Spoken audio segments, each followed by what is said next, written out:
Pada pertemuan kita yang kedua, saudaraku seiman ini, masalah materi sirah nabawiyah, kita sudah sampai tadi ke istilah atau cerita tentang masalah bagaimana terbentuknya kota Mekah dan adanya air Zam-Zam, serta sebelumnya sudah kita panjang lebar menceritakan tentang Nabiullah Ibrahim alaihi salatu wassalam.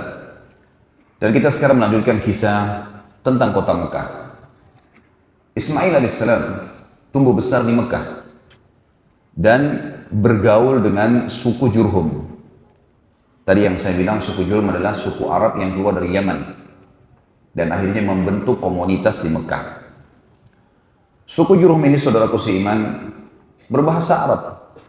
Maka secara otomatis Ismail alaihissalam juga menggunakan bahasa Arab. Sampai akhirnya Ismail dewasa, meranjak umur menikah, maka menikahlah Ismail alaihissalam dengan anak kepala suku Jurhum. Dan karena bahasa Arabnya Ismail alaihissalam dan menikahnya dengan anak kepala suku Jurhum, keluarlah tadi istilah yang saya bahasakan, istilah Arab musta'ribah.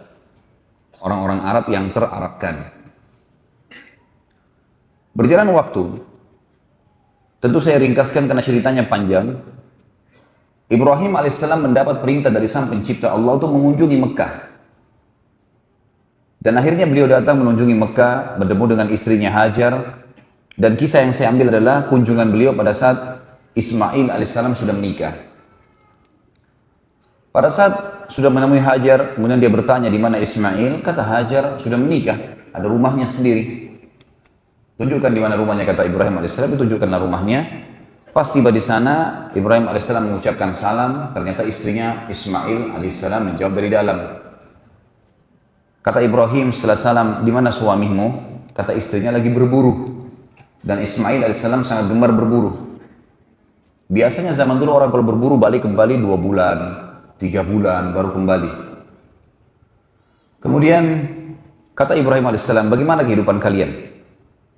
Istri Ismail dalam riwayat ini menyebutkan hal-hal yang kurang nyaman bagi Ibrahim alaihissalam karena seakan-akan tidak berterima kasih dengan Allah. Kehidupan kami susah, kehidupan kami begini, kehidupan kami begitu, semuanya keluhan. Setelah mendengar itu kata Ibrahim alaihissalam, kalau suamimu pulang, sampaikan ada seseorang yang datang bernama Ibrahim. Dan pada saat itu disebutkan dalam riwayat kalau istri Ismail belum tahu. Nah, Ibrahim alaihissalam hidup di Palestina. Dan sampaikan padanya pesan agar dia mengganti tiang pintu rumahnya. Baiklah. Ibrahim alaihissalam dalam riwayatnya dikatakan pulang ke rumahnya ketemu Hajar. Tunggu beberapa hari Ismail belum kembali lagi ke Palestina. Beberapa hari kemudian Ismail pulang menemui ibunya Hajar alaihi wassalatu wassalam, kemudian dia pun pulang ke rumahnya. Lalu dia menanyakan kepada istrinya, apa ada orang yang datang? Kata istrinya, ada. Siapa namanya? Seseorang yang bernama Ibrahim. Apa yang dia tanyakan? Apa yang engkau bicarakan dengannya? Dia menanyakan kehidupan kita. Lalu apa yang kau jelaskan? Ya, kehidupan kita susah. Tidak seperti orang kaya si fulan dan si fulan. Ada orang-orang dari Jurhum yang kaya, rumahnya bagus, lebih bagus di Mekah. Lalu kata Ismail alaihissalam, apa pesannya? Kata istrinya, pesannya agar engkau mengganti tiang pintu rumahmu. Kata Ismail, kalau begitu, bungkuslah pakaianmu, aku sudah menceraikanmu. Karena yang datang itu adalah ayahku Ibrahim, seorang Nabi Allah. Dan perintah untuk mengganti tiang pintu artinya aku disuruh menceraikanmu. Makanya sampai keluar istilah bagi orang-orang Arab, kalau dia mau mengucapkan kalimat santun agar istri diceraikan, maka dia mengatakan, aku akan mengganti tiang pintu rumahku. Di sini ada akhwat datang hadir ya. Jadi kalau antum menggunakan ini berarti sudah ketahuan. Beberapa waktu kemudian dalam riwayat lagi yang lain disebutkan Ibrahim alaihissalam datang lagi.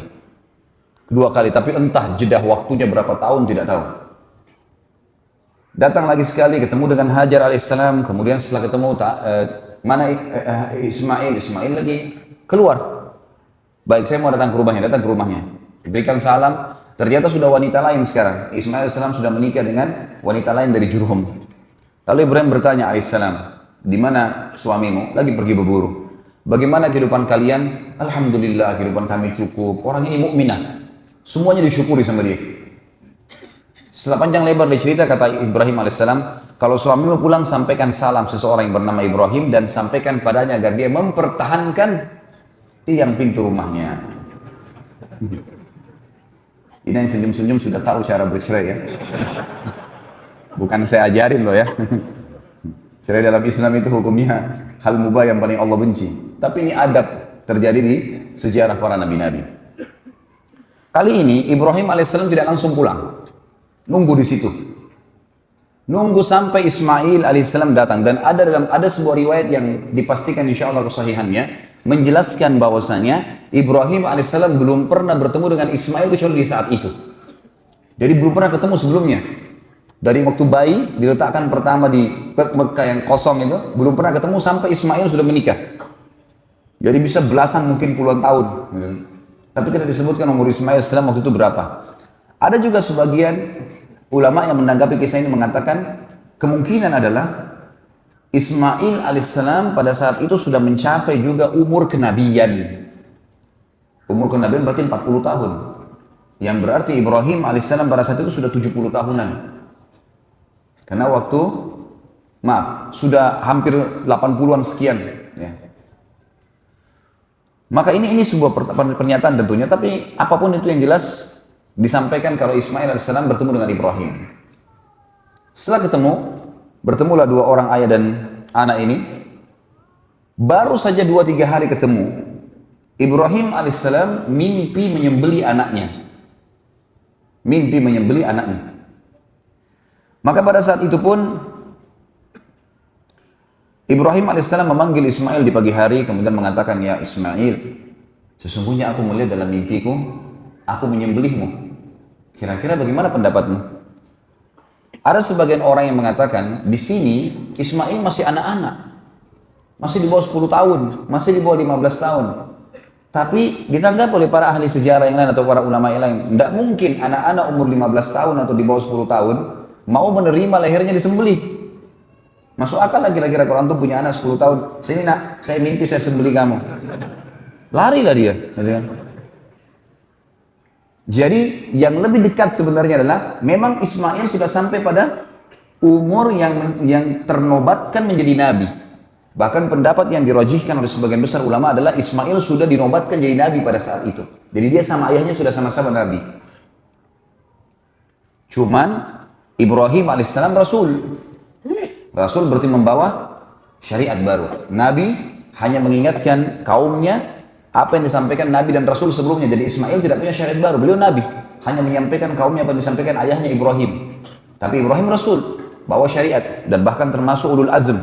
Di antara 5 Rasul yang merupakan pilihan atau pemimpin para Nabi-Nabi dan Rasul. Yang Allah utus 120.000 Nabi. Di antaranya 313 Rasul. Yang wajib kita imani yang tertulis namanya di Al-Quran dan Sunnah 25 Nabi dan Rasul. Ibrahim alaihissalam pada saat menyampaikan kalimat itu, kira-kira apa responnya Ismail alaihissalam? Wahai ayahku, kerjakan apa yang kau diperintahkan. Kau akan temui aku sebagai orang yang sabar. Dan kalimat ini teman-teman paling tepat diucapkan oleh seorang Nabi. Ini minta disembelih. Dan perlu juga teman-teman tahu, di alam Nabi-Nabi, mimpi Nabi nggak mungkin dari syaitan. Semua mimpi Nabi benar. Kalau Nabi yang mimpi, benar semuanya. Bahkan bisa terjadi adalah wahyu yang disampaikan kepadanya. Jadi mimpi di sini adalah satu hal petunjuk. Ringkas cerita teman-teman sekalian, akhirnya Ibrahim dan Ismail menuju ke tempat yang sudah dilihat dalam mimpinya untuk disembelih. Tempatnya di wilayah antara Muzdalifah dengan Mina. Tapi sekarang kalau saya melihat dia tepatnya masih masuk wilayah Muzdalifah. Kerajaan Saudi meletakkan seperti batu kecil itu untuk mengenang kalau di situ dulu tempatnya Ismail mau disembelih. Kalau sekarang pas ada di bawah, ada gunung di bawah rel kereta yang dibuat oleh kerajaan Saudi untuk perjalanan jemaah haji. Biasanya kalau orang tur Siti Mekah ditunjukin tuh. Menuju ke sana teman-teman sekalian, sementara menuju ke sana, syaitan datang menggoda Ibrahim alaihissalam. lalu membisikkan padanya, untuk apa kau mengganggu, untuk apa kamu menyembelih anakmu, kesian dia masih kecil, dan seterusnya. Oleh Ibrahim alaihissalam diambil batu kerikil kecil, dilempari sambil membaca Bismillahi Allahu Akbar, Bismillahi Allahu Akbar 7 kali, dilempar, syaitannya pergi. Berjalan sedikit, kurang lebih 10-20 meter, datang lagi syaitan yang sama menggoda. Ibrahim alaihissalam melempar lagi dengan kerikil kecil 7, Bismillahi Allahu Akbar, hilang lagi syaitannya. Sampai yang ketiga kali, batu yang 7 kali yang ketiga dilempar dengan Bismillahi Allahu Akbar, lalu syaitannya hilang. Lalu Ibrahim alaihissalam meletakkan Ismail di atas sebuah batu di sebuah bukit kecil tadi. Setelah diletakkan, dan Allah Azza wa Jalla, Allah yang maha tinggi dan maha mulia, telah menceritakan kepada kita dalam Al-Quran yang akan saya bacakan nanti ayatnya, bagaimana pada saat itu Ismail dan Ibrahim dibiarkan oleh Allah yang maha tinggi dan maha pemurah, diuji keikhlasannya, dibiarkan melakukan sampai titik terakhir. Sampai dalam ayat nanti kita akan baca, pada saat keduanya sudah pasrah, betul-betul Ismail sudah menyerahkan lehernya, dan Ibrahim sudah mengangkat pedang dan mengayunkan pedangnya, memang sudah betul-betul akan disembelih. Pada saat itulah Jibril alaihissalam menahan pedang Ibrahim alaihissalam. Dan Allah berfirman padanya, hai Ibrahim, kau telah mempercayai mimpi, dan sungguh kami akan menggantikan anakmu itu dengan sembelihan domba yang besar. Sebelum saya lanjutkan, saya akan baca dalilnya surah As-Saffat yang menceritakan masalah apa tadi saya sampaikan. Surah As-Saffat, surah nomor 37, ayat 102 sampai 111. 102 sampai 111, surah As-Saffat, surah nomor 37. A'udzu billahi minasyaitonir rajim. Falamma balaga ma'ahu as-sa'ya qala ya bunayya inni ara fil manami anni azbahuka fanzur madza tara.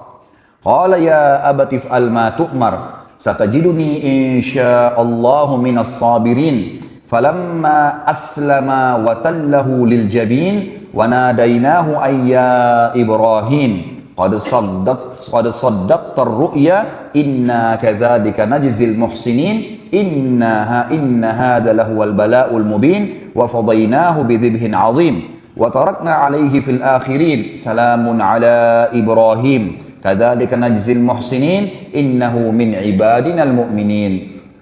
Maka tak kala anak itu sampai pada umur sanggup, terjemahan bahasa Indonesia kita begitu di Quran. Di sini makna yang lain tadi saya bilang, pendapat ulama adalah sudah sampai pada umur kenabian. Dan umumnya Nabi diutus berapa? 40 tahun. Baik. Berusahalah bersama-sama Ibrahim. Mulailah bergerak dengan ayahnya. Ibrahim berkata, hai anakku, sesungguhnya aku melihat dalam mimpi bahwa aku menyembelihmu.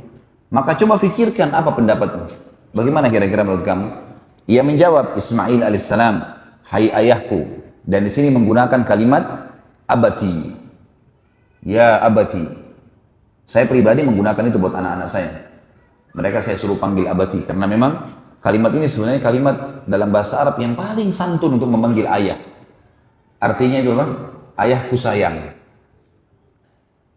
Kan kita banyak Indonesia abi, ya, atau yang lainnya, boleh-boleh saja. Ada yang memanggil abu, ya, ada yang memanggil abah dan seterusnya. Itu semua adalah hal-hal yang tidak ada masalah, mubah. Tetapi di sini di Al-Quran disebutkan, ya abatif al-ma'tu'mar.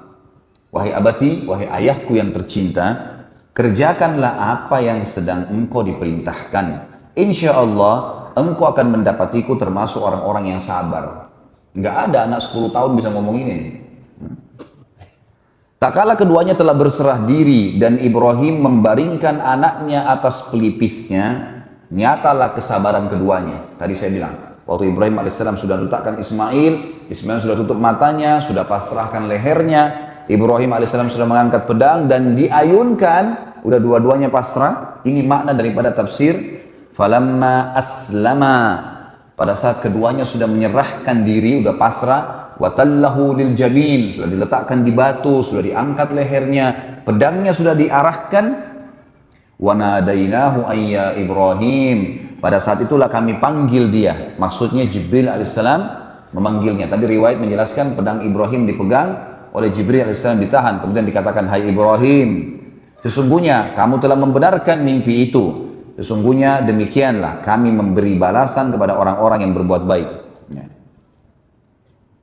Ini benar-benar suatu ujian yang nyata dan kami tebus anak itu Ismail dengan seekor sembelihan yang besar. Kami abaikan atau kami abadikan untuk Ibrahim pujian yang baik di kalangan orang-orang yang datang kemudian. Dan makna daripada kami abadikan untuk Ibrahim pujian yang baik di kalangan orang-orang yang datang kemudian, apa yang dimaksud teman-teman sekalian? Perilaku Ibrahim alaihissalam akan menyembelih anaknya karena Allah, dan Allah ganti ketulusan itu dengan domba, jadilah sebuah hukum kurban. Dan yang kita tahu tiap tahun kita rayakan Idul Adha, Idul Kurban. Dan kata ulama, selama ada orang yang berkurban untuk Allah, maka Ibrahim dan Ismail alaihi wassalam panen pahalanya. Hampir sama dengan kasus tadi Hajar bagaimana panen pahala. Nah di sini Ibrahim alaihissalam dan Ismail dapat pahalanya. Ini yang dimaksud ada pujian. Ya. Allah mengatakan dan kami abadikan untuk Ibrahim pujian yang baik. Maksudnya karena perbuatannya itu dikenang, dijadikan syariat dan dia akan panen pahalanya. Dan setiap orang sembelih di Idul Adha, orang ingat kisahnya Ibrahim dan Ismail alaihi wassalam. Juga masuk dalam masalah ini adalah pujian yang baik. Kalau Ibrahim alaihissalam adalah seseorang dengan keimanannya sangat yakin dan percaya dengan janji Allah, tidak ada keraguan sedikit pun, dan ini contoh keikhlasan dalam beramal. Ini juga berarti pujian. Setiap kali orang-orang yang beriman atau para dai, mubalik yang faham tentang kisah ini, maka mereka akan mengangkat kisah Ibrahim alaihissalam bagaimana tentang keyakinannya kepada Sang Pencipta Allah. Ini juga termasuk pujian yang baik. Masuk dalam pujian yang baik teman-teman sekalian adalah perilaku Ibrahim alaihissalam pada saat melempar syaitan 3 kali. Ada hukum dalam haji jumrah, melontar di 3 titik yang biasa kita kenal dengan jumrah sughra, jumrah usta, dan jumrah aqabah atau kubra. Semua jemaah haji diharuskan teman-teman sekalian diwajibkan untuk jumrah, melontar 7 batu kecil di 3 titik yang Ibrahim alaihissalam melempar, dan menjadi sebuah bagian daripada ibadah. Kata ulama, setiap orang melempar batu jumrah, satu pahala buat Ibrahim alaihissalam. Sementara semua jemaah haji melempar minimal 21. 7 minimal. Di hari pertama, tanggal 10 Zulhijjah hari Idul Adha, mereka melontar jumrah kubra atau aqabah. 7 kali, 7 batu. Berapa jumlah jemaah haji? Jemaah haji rata-rata 3 juta. Kalau 3 juta kali 7, itu bisa 21 juta. Pahala ini. Hari ke-11, tanggal 11, 12, 13 yang dikenal dengan hari tasyrik, jemaah haji melempar kecil sedang besar 21 batu dikali 3 juta orang.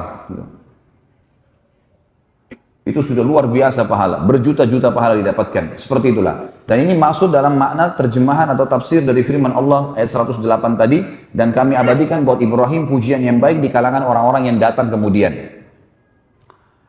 Dan Ibrahim akan diberikan kesejahteraan yang dilimpahkan padanya. Demikianlah kami memberi balasan kepada orang-orang yang berbuat baik, sesungguhnya ia termasuk hamba-hamba kami yang beriman. Setelah kejadian itu, Ibrahim dan Ismail AS balik, membawa domba itu, kemudian menyembelihnya. Dan menjadi sebuah informasi di Mekah, kalau Ibrahim Ismail AS tidak jadi disembelih. Dan ada perintah dari Allah untuk menyembelih domba ini. Maka semua orang-orang yang beriman pada saat itu dianjurkan untuk menyembelih. Datang perintah Allah yang maha pemurah dan maha tinggi setelah itu untuk membangun Ka'bah. Proses membangun Ka'bah. Allah yang maha pemurah dan maha tinggi memerintahkan Ibrahim alaihissalam untuk membangun Ka'bah di pondasi dasarnya, namanya Bakkah. Namanya Bakkah. Maka Ibrahim alaihissalam pun mengajak Ismail dan berdua, tidak ada yang bantu. Sama dengan tadi kasus waktu mau disembeli, orang-orang Mekah sudah tahu, tapi Ibrahim alaihissalam mengatakan ini perintah Allah buat kami. Membangun Ka'bah pun riwayat yang paling kuat adalah tanpa ada yang bantu kecuali mereka berdua. Nah nanti kita lihat ada doanya mereka berdua mengatakan Rabbana ya, taqabbal minna dan seterusnya. Ini pernyataan yang dikatakan Ibrahim dan Ismail berdua. Dibangunlah Ka'bah pada saat itu dengan bangunan sangat sederhana. Zaman itu cuma tanah liat biasa, dikasih air, kemudian dicetak, gitu kan, dikeringkan, lalu kemudian disusun satu sama yang lain. Setiap kali Ibrahim alaihissalam selesai mengatur, karena dari tanah semennya pun kalau kayak kita sekarang semen itu adalah dari tanah yang dibasahin untuk menyatukan satu sama yang lain, gitu kan? Tidak ada sesuatu yang bisa dilakukan lebih daripada itu pada saat itu tentunya. Maka Ibrahim alaihissalam setiap kali sudah menyusun beberapa tinggi, beliau mundur ke belakang, kemudian melihat ke arah Ka'bah. Sudah stabil belum bangunannya nih? Beliau naik ke sebuah tempat agak tinggi sedikit supaya bisa kelihatan. Jadi matanya di tempat itu bisa menjangkau bangunan Ka'bah sudah rata atau belum gitu. Tempat ini yang sering diinjak Ibrahim di titik yang sama untuk melihat Ka'bah, diabadikan telapak kakinya, dikenal dengan maqam Ibrahim. Nanti kan kita bacakan ayatnya. Gitu kan? Setelah selesai pembangunan Ka'bah tersebut, bangunan sudah selesai. Maka Ibrahim alaihissalam berkata kepada Ismail, cobalah hai Ismail cari sebuah batu yang keras. Cari batu-batu yang keras. Saya ingin menguatkan bangunan ini dengan batu-batu. Lama kemudian Ismail balik membawa Hajar Aswad. Hajar Aswad. Dan batu ini dalam sebuah riwayat sahih disebutkan turun dari surga, tadinya berwarna putih dan menjadi hitam karena dosanya anak Adam. Turun, kemudian pada saat turun, Ismail AS membawanya. Kata Ibrahim, dari mana kau dapat ini? Dia bilang dari Allah. Dia datangkan dari Allah. Lalu Ibrahim AS meletakkan Hajar Aswad pada tempatnya yang sekarang.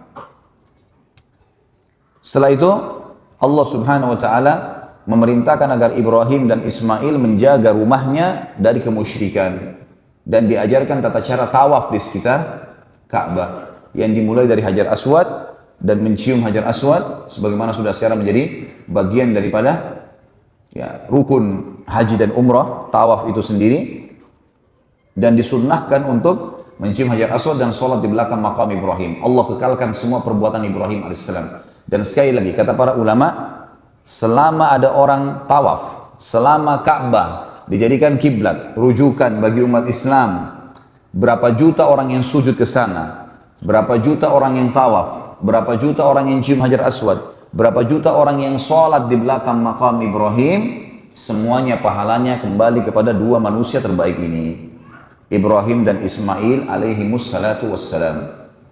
Allah berfirman dalam surah Al-Baqarah surah nomor 2 ayat 125 sampai 129. Al-Baqarah 125 sampai 129. A'udzubillahi minasyaitonirrajim.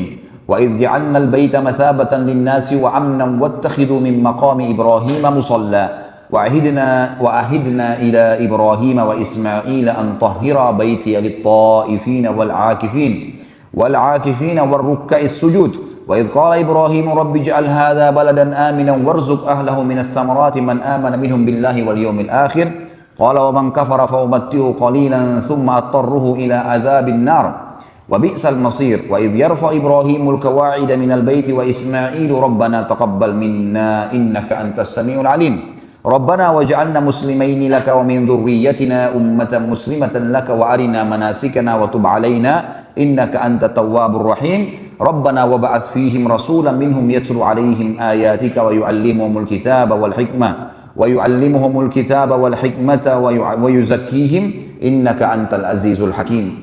Dan ingatlah ketika kami menjadikan rumah itu, Baitillah, Ka'bah, tempat berkumpul bagi manusia dan tempat yang aman. Semua manusia datang ke sana berbondong-bondong. Kalau kita lihat orang yang tawaf, orang yang jalan datang Masjid Haram, sholat, makin lama makin banyak. Sampai sekarang kerajaan Saudi memperluas Masjid Haram itu karena memang sudah tidak menampung. Allah menjelaskan, dan tempat yang aman. Subhanallah, Mekah itu tempat teraman di dunia. Orang mau keluar jam 3 subuh, jam 4, jam 2. Kondisinya seperti siang hari. Rame, padat, restoran ada, semuanya enak, aman. Orang mau bolak-balik masjid, tidur di masjid, tidak ada gangguan. Allah sudah menjanjikan. Dan jadikanlah maqam Ibrahim itu sebagai tempat sholat. Dikenang tadi, tempat telapak kaki Nabi Ibrahim AS. Dan dengan kami, tentu di sini kita mengerjakan bukan karena maqam Ibrahimnya ya, karena perintah Allahnya. Sama antum sujud menghadap Ka'bah. Bagaimana antum jawab kalau ada orang bilang, orang Islam itu larang sembah berhala, tapi buktinya mereka sujud ke Ka'bah. Ka'bah juga berhala, batu. Tentu jawaban kita apa? Kita bukan sembah Ka'bah. Yang kita lakukan adalah sujud menghadap Ka'bah karena perintah Allah.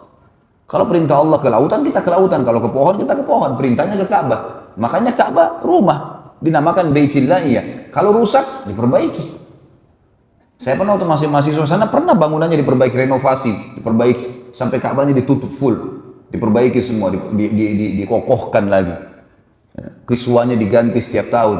Kita menghormati karena Allah memerintahkan untuk menghormati. Sama dengan Hajar Aswad. Antum cium kenapa? Nah, sudah makan belum tadi nih? Kenapa dicium Hajar Aswad? Karena perintah Allah.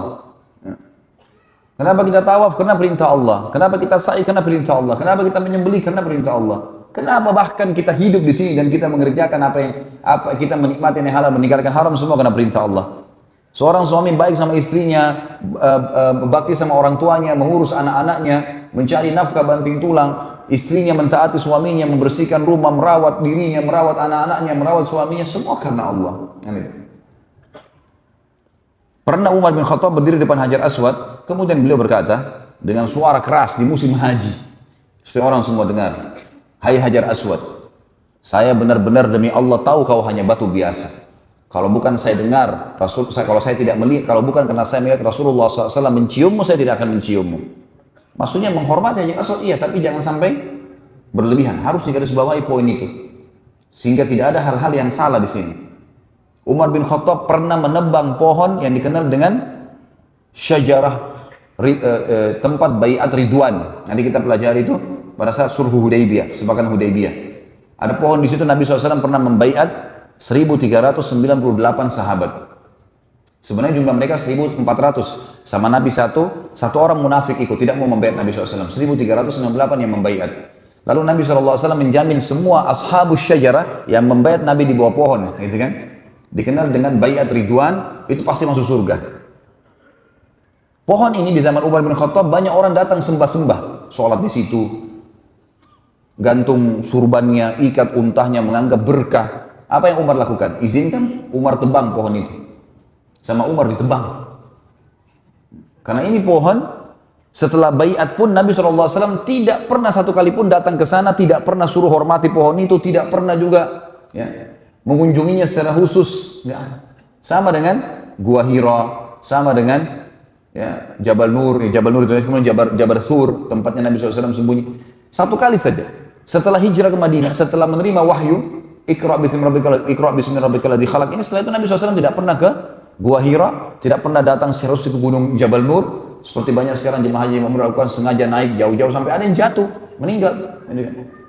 Padahal Nabi SAW tidak pernah naik lagi ke situ. Tidak pernah sama sekali, tidak pernah instruksikan, tidak pernah suruh sahabat. Padahal pembebasan kota Mekah terjadi sekali saja pada saat kejadian wahyu, maksudnya pada saat turunnya Iqra bismi rabbikal ladzi khalaq. Misalnya di atas ada orang gambar-gambar, tulis, taruh sejadah gitu. Sama juga di tempat-tempat lain. Ini kadang-kadang karena kesalahpahaman saja. Semestinya tidak dilakukan. Lakukanlah seperti apa yang baginda Nabi SAW perintahkan. Baik. Dikatakan di sini teman-teman sekalian, dan ingatlah ketika kami menjadikan rumah itu Baitillah tempat berkumpul bagi manusia dan tempat yang aman. Dan jadikanlah makam Ibrahim tempat sholat. Dan kami telah perintahkan kepada Ibrahim dan Ismail, bersihkanlah rumahku untuk orang-orang yang tawaf, i'tikaf, ruku dan sujud. Yang dimaksud dengan bersihkan adalah bersihkan dari kotoran dan jaga dari kemusyrikan atau kemaksiatan. Nanti akan kita pelajari, ada kisah dua orang namanya Isaf dan Nailah, berzina depan Ka'bah, akhirnya dikutuk jadi patung sama Allah. Ayat 126 tadi 125, sekarang 126. Dan ingatlah ketika Ibrahim berdoa, ya Tuhanku, jadikanlah negeri ini, Mekah, negeri yang aman, sentosa, dan berikanlah rezeki dari buah-buahan kepada penduduknya yang beriman di antara mereka kepada Allah dan hari kemudian. Allah berfirman, dan kepada orang-orang kafir pun aku akan beri kesenangan sebentar, kemudian aku paksa ia menjalani siksa neraka, dan itu adalah seburuk-buruk tempat kembali. Ayat 127, dan ingatlah ketika Ibrahim meninggikan, membina atau membangun dasar-dasar Baitillah bersama Ismail seraya berdoa.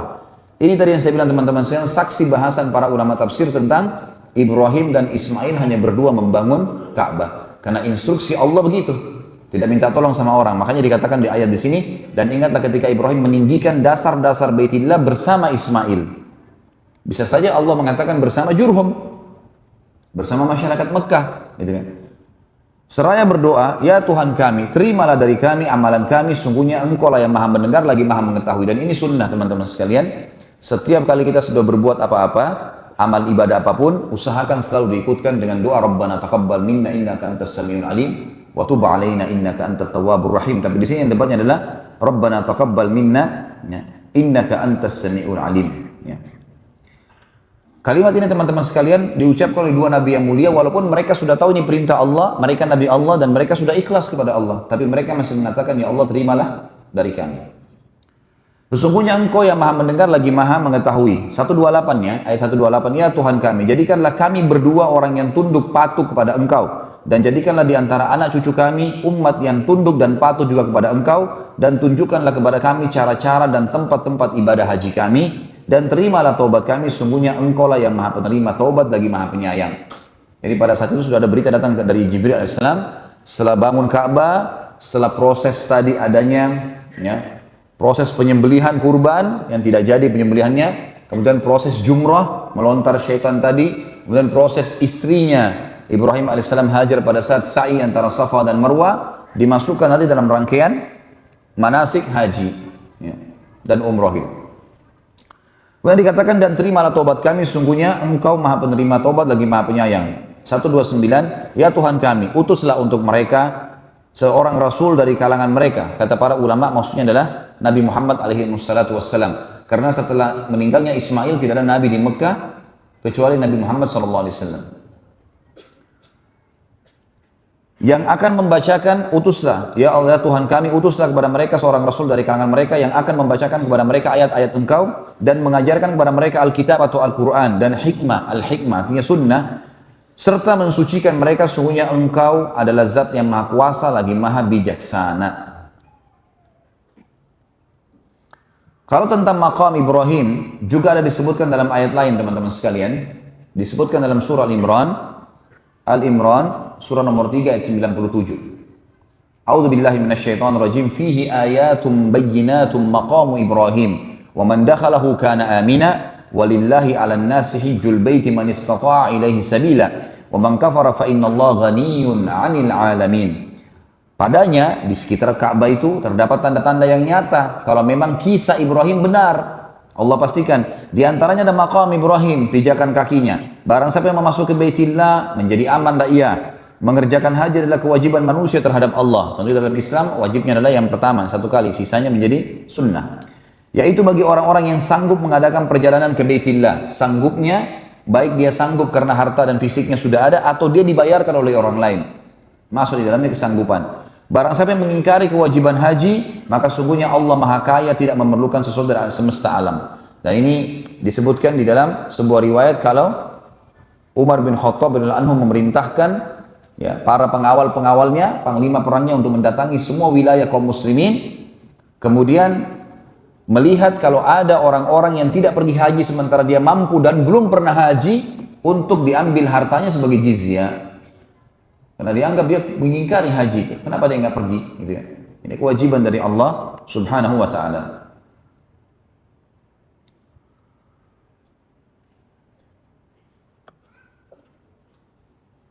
Setelah selesai Ka'bah teman-teman sekalian, Allah Subhanahu wa Ta'ala mengutus Jibril alaihissalam lalu berkata kepada Ibrahim, wahai Ibrahim, panggillah orang untuk haji. Kata Ibrahim alaihissalam, wa ma yablughu sauti, sampai di mana suaraku ini? Manggil semua manusia pergi haji. Zaman sekarang aja ada mikrofon, ada telepon, belum tentu bisa panggil semua orang gitu. Ibrahim alaihissalam bilang, wa ma yablughu sauti, sampai di mana suaraku? Apa kata Jibril alaihissalam? Tugasmu hanya menyampaikan. Ma alaika illal balagh. Cari tempat tinggi, naik, panggil, teriak saja. Hai manusia, datanglah haji ke Mekah. Sudah. Selebihnya urusannya Allah. Lihat bagaimana Allah memilih para nabi-nabi teman-teman sekalian. Sulit sekali memang orang-orang seperti kita yang masih subhanallah kadang-kadang disampaikan kalau Allah kalau Rasul masih bimbang. Para nabi-nabi disuruh apa saja yakin ini perintah Allah. Kalau memang itu perintah Allah. Ibrahim alaihissalam naik ke gunung yang dia anggap tinggi lalu dia teriak. Dia mengatakan, hayyuhan nas u'tu ilal hajj. Hai manusia, datanglah kerjakan haji. Maka pada saat itu suara Ibrahim alaihissalam dalam sebuah riwayat yang sahih dikatakan dibawa dengan hikmah Allah oleh angin ke seluruh pelosok muka bumi. Dan semua orang beriman mendengar kalimat itu dan tergerak untuk datang. Semuanya dari seluruh muka bumi. Allah menceritakan dalam surah Al-Hajj, menceritakan masalah haji, surah Al-Hajj. Surah nomor 22 ayat 26 sampai 29.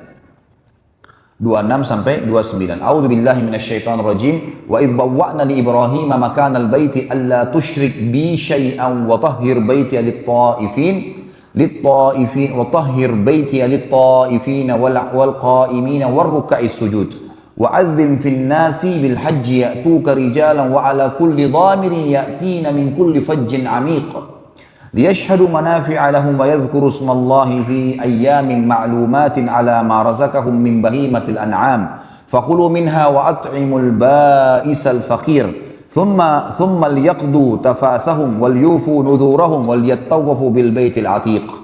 Dan ini kata ketika kami memberikan tempat kepada Ibrahim di sekitar Baitillah dengan mengatakan, janganlah kamu mempersekutukan sesuatu dengan aku, kata Allah melalui Jibril AS kepada Ibrahim, jangan sampai ada kemusyrikan di sini, dan sucikanlah rumahku ini bagi orang-orang yang tawaf, orang-orang yang beribadah, juga orang-orang yang rukuk dan sujud. Bersihkan, mudahkan buat mereka, bersihkan segala macam najis dan kotoran dan patung-patung syirik dan seterusnya. Dan berserulah kepada manusia untuk mengerjakan haji. Ini yang dikatakan tadi, panggil manusia untuk pergi haji. Niscaya mereka akan datang kepadamu dengan berjalan kaki. Padahal Ibrahim AS berteriak dari gunung Mekah, dari seluruh dunia, kata Allah, mereka akan datang kepadamu dari seluruh dunia dan berjalan kaki dan mengendarai unta yang kurus. Kata ulama tafsir, maksudnya unta mereka kurus. Dhamir itu kurus, gitu kan? Kenapa kurus? Karena perjalanan terlalu jauh ke Mekah dari pelosok bumi ini, yang datang dari segenap penjuru yang jauh, agar mereka menyaksikan berbagai manfaat bagi mereka, dan agar mereka menyebut nama Allah pada hari yang telah ditentukan. Maksudnya manfaat di sini adalah ternyata orang beriman tidak sendirian. Kita kalau pergi haji, kita lihat kita punya komunitas banyak, semua suku, semua bahasa, berjuta-juta orang semua mengerjakan yang sama. Apalagi kalau sudah pakai ihram di Mina, di Arafah, di Muzdalifah, itu pada saat pakai ihram, subhanallah, kita lihat presiden pun, raja pun sama. Kemudian dikatakan itu manfaat buat mereka, dan agar mereka menyebut nama Allah pada hari yang telah ditentukan. Maksudnya di sini adalah hari-hari haji. Tanggal 8 Zulhijjah sampai 13 Zulhijjah. Karena haji ada 6 hari. 8 sampai 13. 8 dan tanggal 13 sunnah. 4 hari, 9, 10, 11, 12 hari wajib. Tanggal 8 jemaah haji masuk ke Mina. Dan ini hukumnya sunnah. Dikenal dengan hari Tarwiyah. Hari Tarwiyah. Mereka pakai ihram dari rumah mereka, kalau orang Mekah, kalau orang pendatang, kayak kita misalnya jemaah haji, maka mereka pakai ihram dari hotel mereka, masuk ke Mina. Lalu mereka mengerjakan sholat jamak qasar takdim di waktu duhur. Duhur dan asar dijamak, digabung, dikasar, dipangkas. Yang dipangkas hanya sholat yang rubaiyah, 4 rakaat, duhur, asar, dan isya.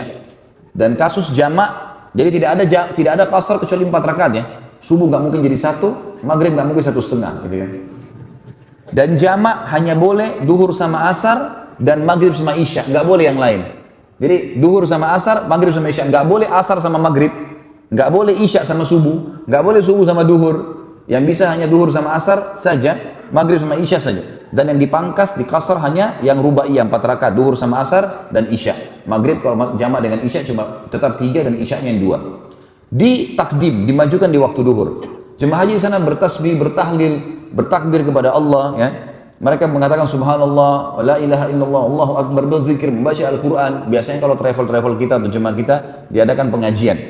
Walaupun kadang-kadang subhanallah kita sayangkan banyak di antara mereka yang lalai pada saat itu. Artinya ngobrol-ngobrol saja, buang-buang waktu, makan, minum, bolak-balik masuk kamar mandi, nggak ada gunanya ini. Kecuali darurat, tapi banyak yang begitu.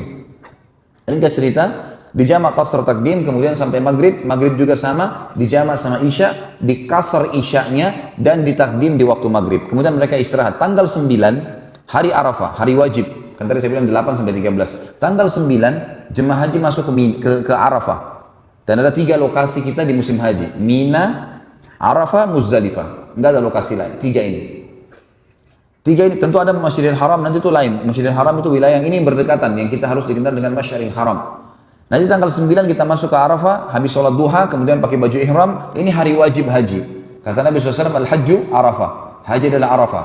Di kerajaan Saudi sekarang kalau ada pun orang yang sudah sakit, ya, sudah datang haji niat haji kemudian sakit di rumah sakit, selama dia masih hidup dipakein ihram pada hari itu, hari Arafah, dipakein infus, diantar pakai ambulans. Gitu.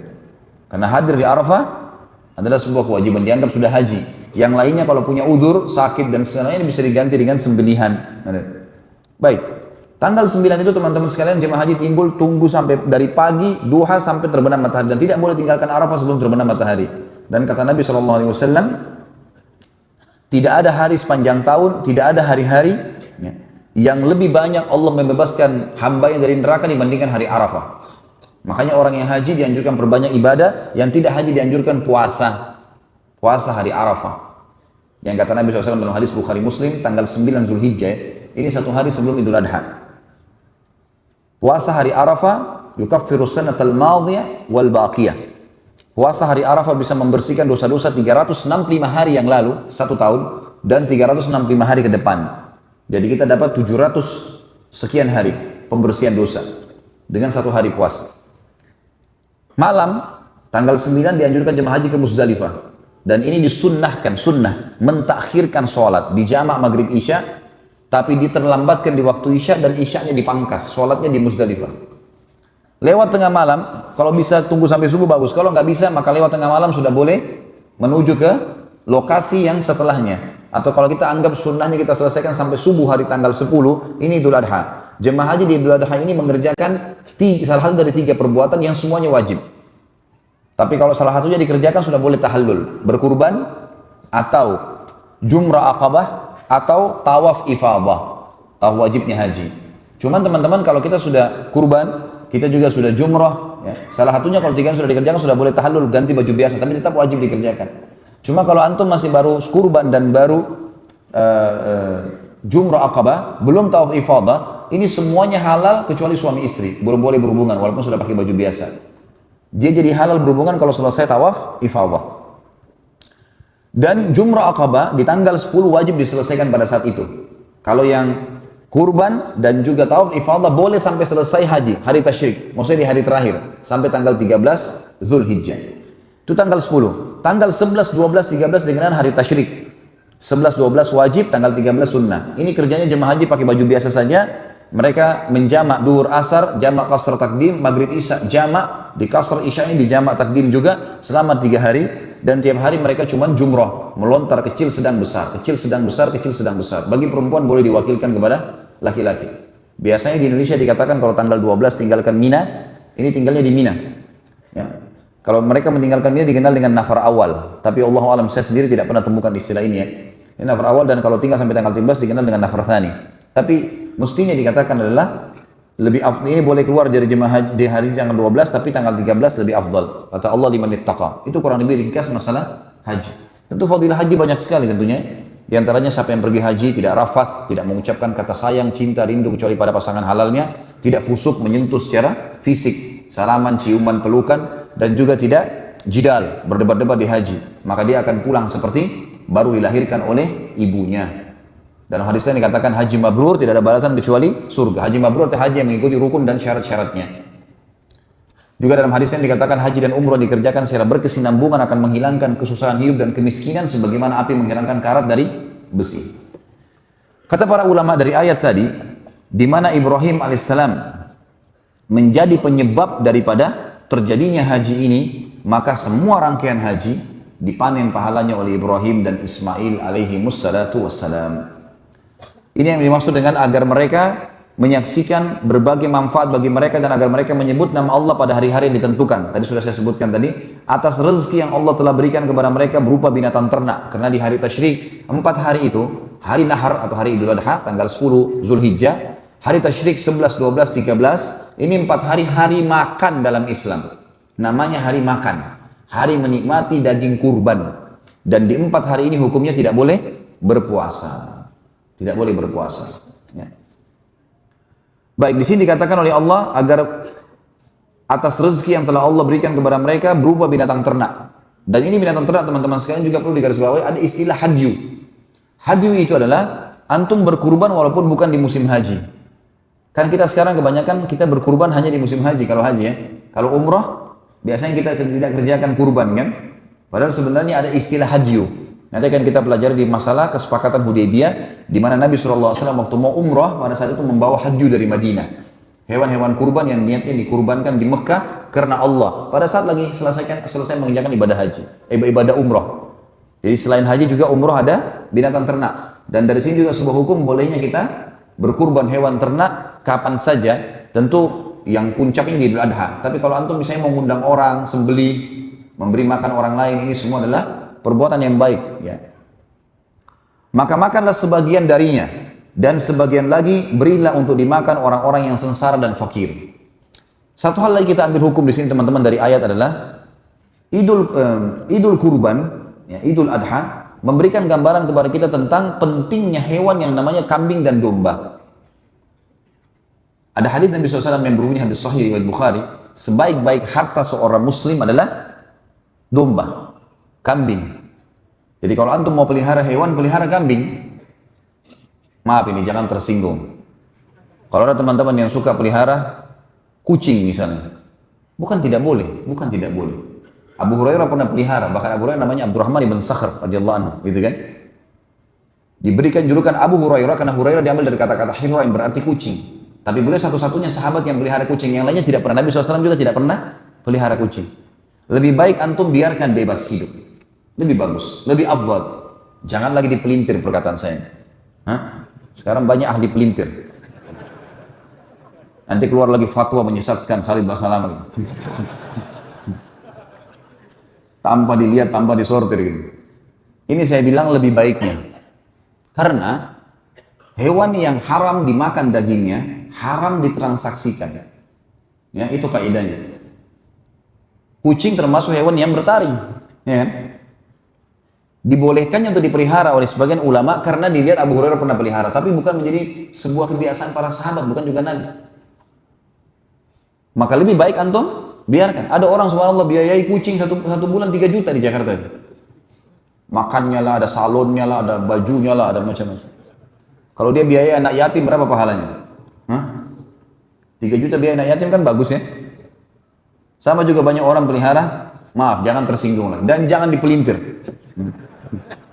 Orang pelihara burung. Untuk apa nih pelihara burung teman-teman? Untuk apa Allah kasih burung itu sayap? Saya tanya. Untuk terbang atau untuk dikurung? Sayapnya sudah ada, biar yang terbang. Ustaz, saya mau dengar suaranya. Sekarang di HP download banyak suara burung. Kenapa harus siksa burung itu bisa disuruh berbunyi? Antum mau suara apa saja sekarang bisa download. Suara burung segala macam. Ratusan ribuan burung banyak suaranya. Kenapa harus kurung burung itu kesian? Biarin terbang, makhluknya Allah. Mau lihat keindahannya Ustaz? Sekarang di YouTube apa saja antum mau lihat jenis burung, semuanya ada. Bisa tonton, selesai. Pelihara hewan yang antum ada pahalanya. Semua hewan yang halal dimakan, dagingnya halal transaksinya. Kambing, ayam, ikan, ya ada. Bisa dimakan. Halal, transaksinya pun halal. Antum nanti mau jual pun bisa. Tapi khusus masalah kambing teman-teman agak berbeda. Kambing adalah hewan yang luar biasa ini. Saya pernah sampaikan dalam satu ceramah saya teman-teman sekalian, kalau hikmahnya adalah hewan kambing ini hewan yang memakannya berpahala. Ada banyak dalil, diantaranya hadis Bukhari kalau baginda Nabi SAW sangat gemar memakan paha kambing. Berarti kalau orang makan kambing karena Nabi SAW suka, ibadah, pahala. Yang kedua kita punya akikah. Semua muslim, mau orang Arab, mau orang bule, mau orang hitam dari Afrika, mau orang Melayu, kalau anaknya lahir laki-laki, sembelih apa? Kambing, 2 ekor, atau domba. Kalau anak perempuan 1, nggak bisa diganti hewan lain tuh.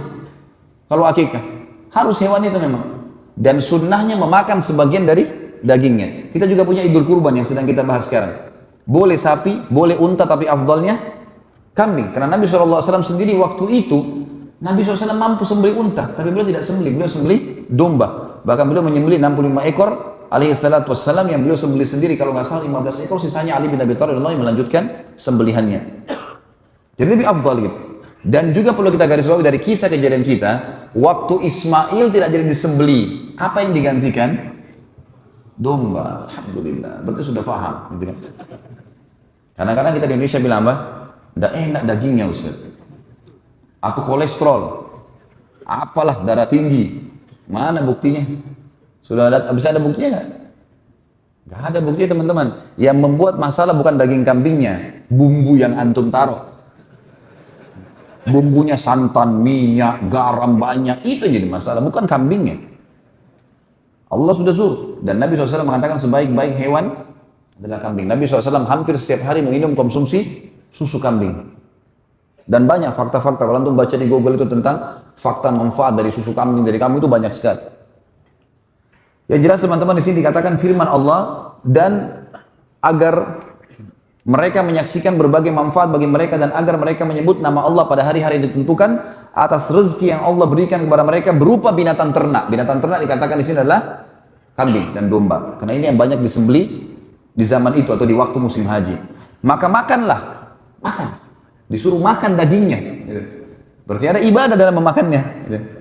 Sebagian darinya dan sebagian lagi berikan untuk dimakan oleh orang-orang sengsara dan fakir. Sebagian ulama mengatakan dianjurkan dia mengambil maksimal sepertiga dari daging hewannya, tapi ini ijtihad tentunya. Intinya dia disuruh makan sebagian, dia bagi sebagian lainnya. Ayat 29 ayat terakhir dikatakan, kemudian hendaklah mereka menghilangkan kotoran yang ada pada badan mereka, dan hendaklah mereka menyempurnakan nazar-nazar mereka, dan hendaklah mereka melakukan tawaf sekeliling rumah Ka'bah atau rumah yang tua atau Baitillah itu. Yang dimaksud dengan di sini teman-teman sekalian, menghilangkan kotoran tubuhnya adalah menghilangkan kotoran, memotong rambut, mengerat kuku, dan juga mencukur bulu kemaluan dan bulu ketiak. Sebagaimana kita tahu, ini disunnahkan pada saat orang sedang ihram. Jadi sebelum antum ihram, sebelum niat ihram haji atau umrah, maka potong kuku sunnah, cukur bulu kemaluan, cukur bulu ketiak, dan nanti pada saat selesai tahallul mencukur rambut. Dan afdalnya gundul. Ya. Saya kalau motivasi jemaah lagi umrah sama saya, kadang-kadang ada yang tidak mau gundul gitu. Kenapa nggak mau gundul Pak? Di Indonesia kan malu kalau gundul, biasanya orang kriminal yang digundul. Di sini lain di Mekah. Malah kalau kita masuk ke tempat cukur kita nggak gundul, kita dianggap aneh sendiri. Karena orang semuanya gundul. Baru Allah minta rambut sudah berat. Bagaimana kalau Allah minta darah? Gundul lah, gitu kan? Dan laki-laki itu subhanallah ada penelitian mengatakan gundul itu lebih baik buat kesuburan kepalanya.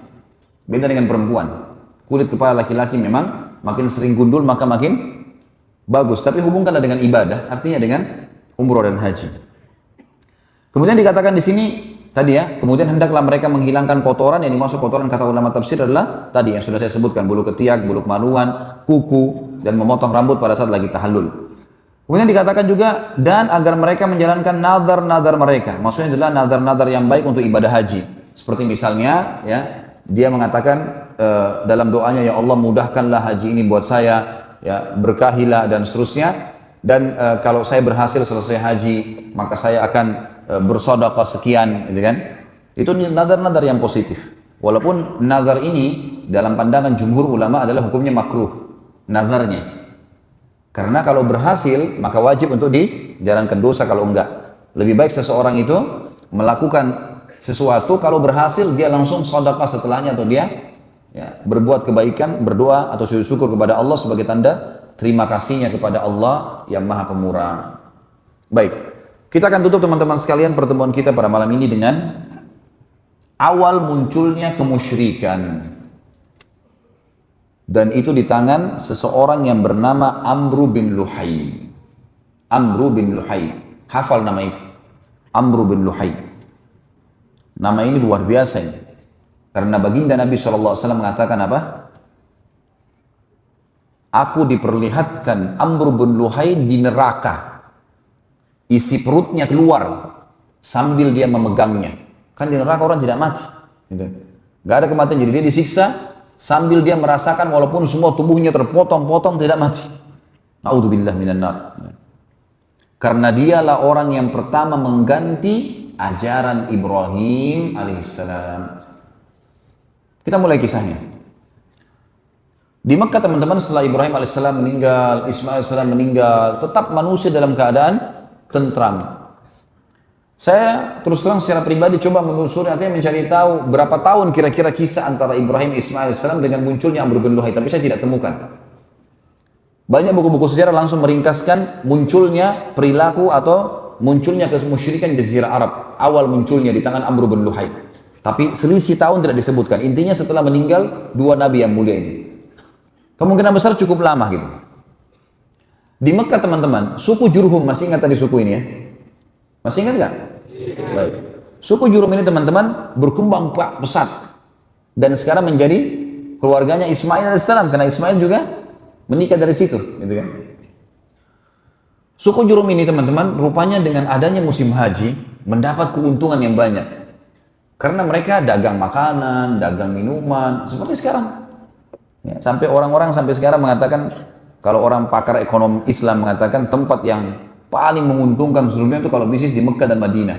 Kayak orang punya hotel, orang punya toko, setiap saat ada. Haji tiap tahun datang dan jutaan orang, pasti belanja lagi. Gitu. Yang jelas, ada satu suku Arab yang lain namanya Khuza'ah. Suku Khuza'ah teman-teman ini suku yang cemburu dengan Jurhum. Dan hidupnya Khuza'ah ini suka berperang. Maka mereka mau datang dan menyerang Mekah supaya bisa merebut Mekah ini dari Jurhum. Bawalah mereka pasukan besar, mereka datang dengan pasukan besar.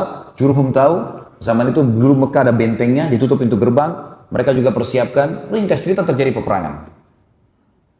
Setelah beberapa hari peperangan teman-teman sekalian, dengan hikmah Allah, suku Khuza'ah menang. Pendatang baru ini menang. Dan suku Jurhum dikalahkan. Maka ada beberapa pimpinan Jurhum, tapi tidak disebutkan namanya, yang akhirnya mengambil inisiatif sebelum pintu gerbang benteng mereka ditembus, karena mereka sudah lihat ada kekalahan, orang dalam benteng sudah ketakutan, maka mereka menimbun sumur Zam-Zam. Menimbun, dihilangkan sumur Zam-Zam sama sekali. Dan mereka sepakat untuk tidak ada yang berbicara kalau pasukan Khuza'ah berhasil masuk. Nggak ada yang tunjukkan di mana air Zam-Zam itu. Masuklah mereka dan berhasil memenangkan peperangan teman-teman sekalian, dan memimpin Khuza'ah di Mekah itu ahli sejarah mengatakan antara 300 sampai 500 tahun, tapi tidak ada air. Salah satu raja dari Khuza'ah nanti yang memimpin, ini tidak disebutkan orang yang pertama. Ada juga ahli sejarah mengatakan dia orang pertama, dia yang memimpin peperangan lalu dia masuk ke Mekah. Ada yang mengatakan tidak, dia orang yang sekian datang, raja kesekiannya Khuza'ah. Ringkas cerita ada satu orang namanya Amr bin Luhai ini memimpin. Orangnya sebenarnya Amr bin Luhai ini pemimpin yang sangat disegani. Karena secara fisik orangnya tinggi besar, orangnya kuat, dan dia punya sifat dasarnya orang-orang Arab pada saat itu adalah karam. Karam itu dermawan, suka memberi makan orang, suka membantu orang, sampai-sampai dia dengan hartanya sendiri biasa memberikan makan seluruh jemaah haji yang datang pada saat itu. Perilakunya sih Amr bin Luhai. Cuma dia bukan orang yang mengikuti ajarannya Ibrahim alaihissalam. Suku yang lain dari luar datang merebut Mekah, gitu kan? Dia nggak ngerti nih ajaran Ibrahim alaihissalam. Dia cuma tahu nih jemaah haji, orang datang ya begitulah, gitu kan? Kemudian dia menggunakan dengan sukunya kesempatan untuk berdagang juga pada saat itu. Amr bin Luhai ini teman-teman sekalian, pada saat dia memimpin, dia mengeluarkan beberapa keputusan yang akhirnya mengubah ajaran Ibrahim alaihissalam. Yang pertama adalah dia memasukkan berhala ke Jazirah Arab. Ceritanya, suatu hari Amr bin Luhai ini pergi ke negeri Syam. Negeri Syam tadi saya bilang Libanon, Syria, Yordania dan Palestina. 4 negara dulu namanya Syam. Dia pergi ke negeri Syam teman-teman sekalian, kemudian dia melihat ada orang di sana namanya suku Amalik. Suku ini lagi nyembah-nyembah berhala. Lalu Amr berkata, apa yang kalian buat? Kata suku ini, patung ini mendekatkan kami kepada Allah. Dan kalau kami butuh apa-apa, kami minta kepada patung ini. Patung ini menurunkan hujan buat kami, menyembuhkan penyakit kami, memberikan keturunan buat kami, dan seterusnya. Amr bin Luhai tertarik dengan itu. Lalu dia bilang, kami di Mekah tidak punya air. Ada air Zam-Zam kan? Tidak ada air. Dan ini perkataan dia mengatakan kami di Mekah tidak ada air. Kemungkinan kata ahli sejarah lebih tepat dia adalah bukan raja pertama di Mekah, tapi sudah raja kesekian. Jadi sudah kakeknya dulu yang berebut Mekah. Jadi dia ini betul-betul blank, tidak tahu apa-apa. Dia kehilangan informasi tentang masalah air Zam-Zam itu. Maka dia bilang, saya akan beli beberapa patung, saya bawa ke Mekah. Siapa tahu patung ini nanti bisa mendatangkan air buat kami. Maka dia pun akhirnya membeli patung. Dan patung yang pertama dia masukkan ke Mekah namanya Hubal. Patung Hubal. Patung ini dibawa sama dia, kemudian patung tersebut diletakkan di pintu gerbang Mekah. Lalu dia memerintahkan seluruh masyarakat Mekah pada saat itu untuk meminta agar semuanya tiap hari datang minta kepada patung agar Mekah mendapatkan sumber air. Karena dia seorang raja yang disegani pada saat itu dan sudah cukup lama ajaran Ibrahim dan Ismail AS berlalu, maka orang-orang pun mengikutinya. Pada saat itu masyarakat Mekah masih mengenal Allah, tahu haji ini, rumah ini punyanya Allah. Tapi mereka secara rububiyah, secara menganggap Allah itu Rabb, pencipta, mereka yakin. Tapi mereka tidak melakukan ibadah, uluhiyahnya tidak ada. Mereka dalam arti kata ibadahnya ini masih dicampur baur dengan kemusyrikan. Maka yang terjadi teman-teman sekalian, semua orang Mekah pada saat itu mulai menyembah Hubal. Berjalan beberapa waktu, Amr bin Luhai mengeluarkan instruksi untuk setiap suku di Mekah harus buat patung sendiri. Kemudian meletakkan di depan sukunya. Jadi dulu Mekah itu kalau kita ibaratkan masjid ini Mekah, di pojok sebelah sana ada suku sendiri, ada bentengnya sendiri. Di sini juga ada, di sini juga ada, di sana juga ada, gitu-gitu. Maka dia perintahkan agar semuanya suku punya patung sendiri-sendiri. Pada saat itu tersebarlah banyak patung teman-teman sekalian. Di antaranya yang terkenal adalah suku Hubal, patung Hubal tadi disembah oleh seluruh masyarakat Mekah. Kemudian ada patung Wud. Patung Wud ini yang paling banyak disembah oleh suku Kalb. Kemudian ada Suwa yang disembah oleh suku Hudzail. Ada Yaguth yang disembah oleh suku Tai. Kemudian ada atau wilayah masyarakat wilayah Jarash. Kemudian ada Ya'uq disembah oleh wilayah Hamazan. Kemudian Yathar disembah oleh penduduk negeri Yaman. Jadi awalnya di Mekah dulu nih, Hubal tadi kan, satu, masyarakat Mekah. Lalu seluruh suku disuruh buat patung. Nah pada saat musim haji, kan orang seluruh dunia datang. Mereka lihat orang-orang Mekah sembah patung. Jemaah hajinya terpengaruh. Kenapa kalian buat ini? Oh ini menurunkan hujan buat kami, ini menyembuhkan kami, ini begini. Orang-orang Mekah yang sembarin, dari Amr bin Luhai ini. Maka jemaah haji pada ambil ide pulang. Gitu kan? Kemudian Amr bin Luhai keluarkan instruksi lagi, untuk semua penduduk Mekah menjadikan buat patung ini adalah sumber pendapatan. Maka jadilah hampir satu Mekah ahli buat patung. Dijual kepada jemaah haji, mereka bawa pulang ke kampungnya masing-masing. Dan ini semua patung-patung yang saya sebutkan namanya tadi, yang oleh baginda Nabi SAW semua dihancurkan di pembebasan kota Mekah. Dimulai dari Hubal yang besar di depan pintu gerbang Mekah. Dan yang paling aneh sekali adalah patung yang disuruh sembah oleh Amr bin Luhai yang dia tidak tahu kisahnya. Namanya patung Isaf dan Nailah. Isaf teman-teman nama seorang laki-laki dari Yaman. Nailah nama seorang perempuan dari Yaman. Kisahnya dalam sebuah riwayat Bukhari disebutkan dua orang ini saling mencintai, suka sama satu sama yang lain. Kemudian mereka mau menikah. Tapi ternyata waktu si Isaf melamar Nailah, ayahnya Nailah nggak setuju. Apa yang mereka lakukan? Zaman dulu orang kalau mau ketemu janjiannya di musim haji. Dan perjalanan musim haji jauh. Kayak mungkin kita masih tahun berapa ya, tahun 30-an, tahun 40 Masehi di Indonesia mungkin orang masih naik kapal laut. Jauh, kadang-kadang orang kalau sudah pamit haji dianggap sudah mungkin tidak kembali. Perjalanan berapa, 1 bulan naik kapal, belum pulangnya, belum tinggal di sana. Zaman dulu begitulah, kurang lebih lama lagi mereka menggunakan unta dan kuda. Ketemu di musim haji. Di musim haji, masyarakat banyak, tidak semua orang tahu. Keduanya pada saat sedang berada di depan Ka'bah dan orang-orang semua sudah istirahat malam hari, tiba-tiba berzina. Dan waktu keduanya berzina depan Ka'bah, Allah kutuk menjadi patung. Ini terjadi waktu suku Jurhum masih berkuasa, belum masuk Khuza'ah. Apa yang terjadi teman-teman? Suku Jurhum meletakkan Isaf di Gunung Safa dan meletakkan Nailah di Gunung Marwah agar jadi pelajaran. Setiap orang sa'i, nih lihat nih, buat dosa di depan Ka'bah, ini hasilnya. Jadi orang turun-temurun tahu itu gitu kan. Waktu Amr bin Luhai masuk, dia nggak ngerti nih, ini patung apa ini? Dikira memang orang Mekah sembah patung gitu. Lalu dia menyuruh patung Isaf dan Nailah dipindahkan dekat Ka'bah dan disuruh sembah. Jadi disuruh sembah apa? Manusia yang dikutuk oleh Allah karena berzina. Tapi itu terjadi di Mekah. Umar bin Khattab radhiyallahu anhu berkata, suatu hari aku pernah, ini menggambarkan tentang buruknya keadaan mereka di sana ya.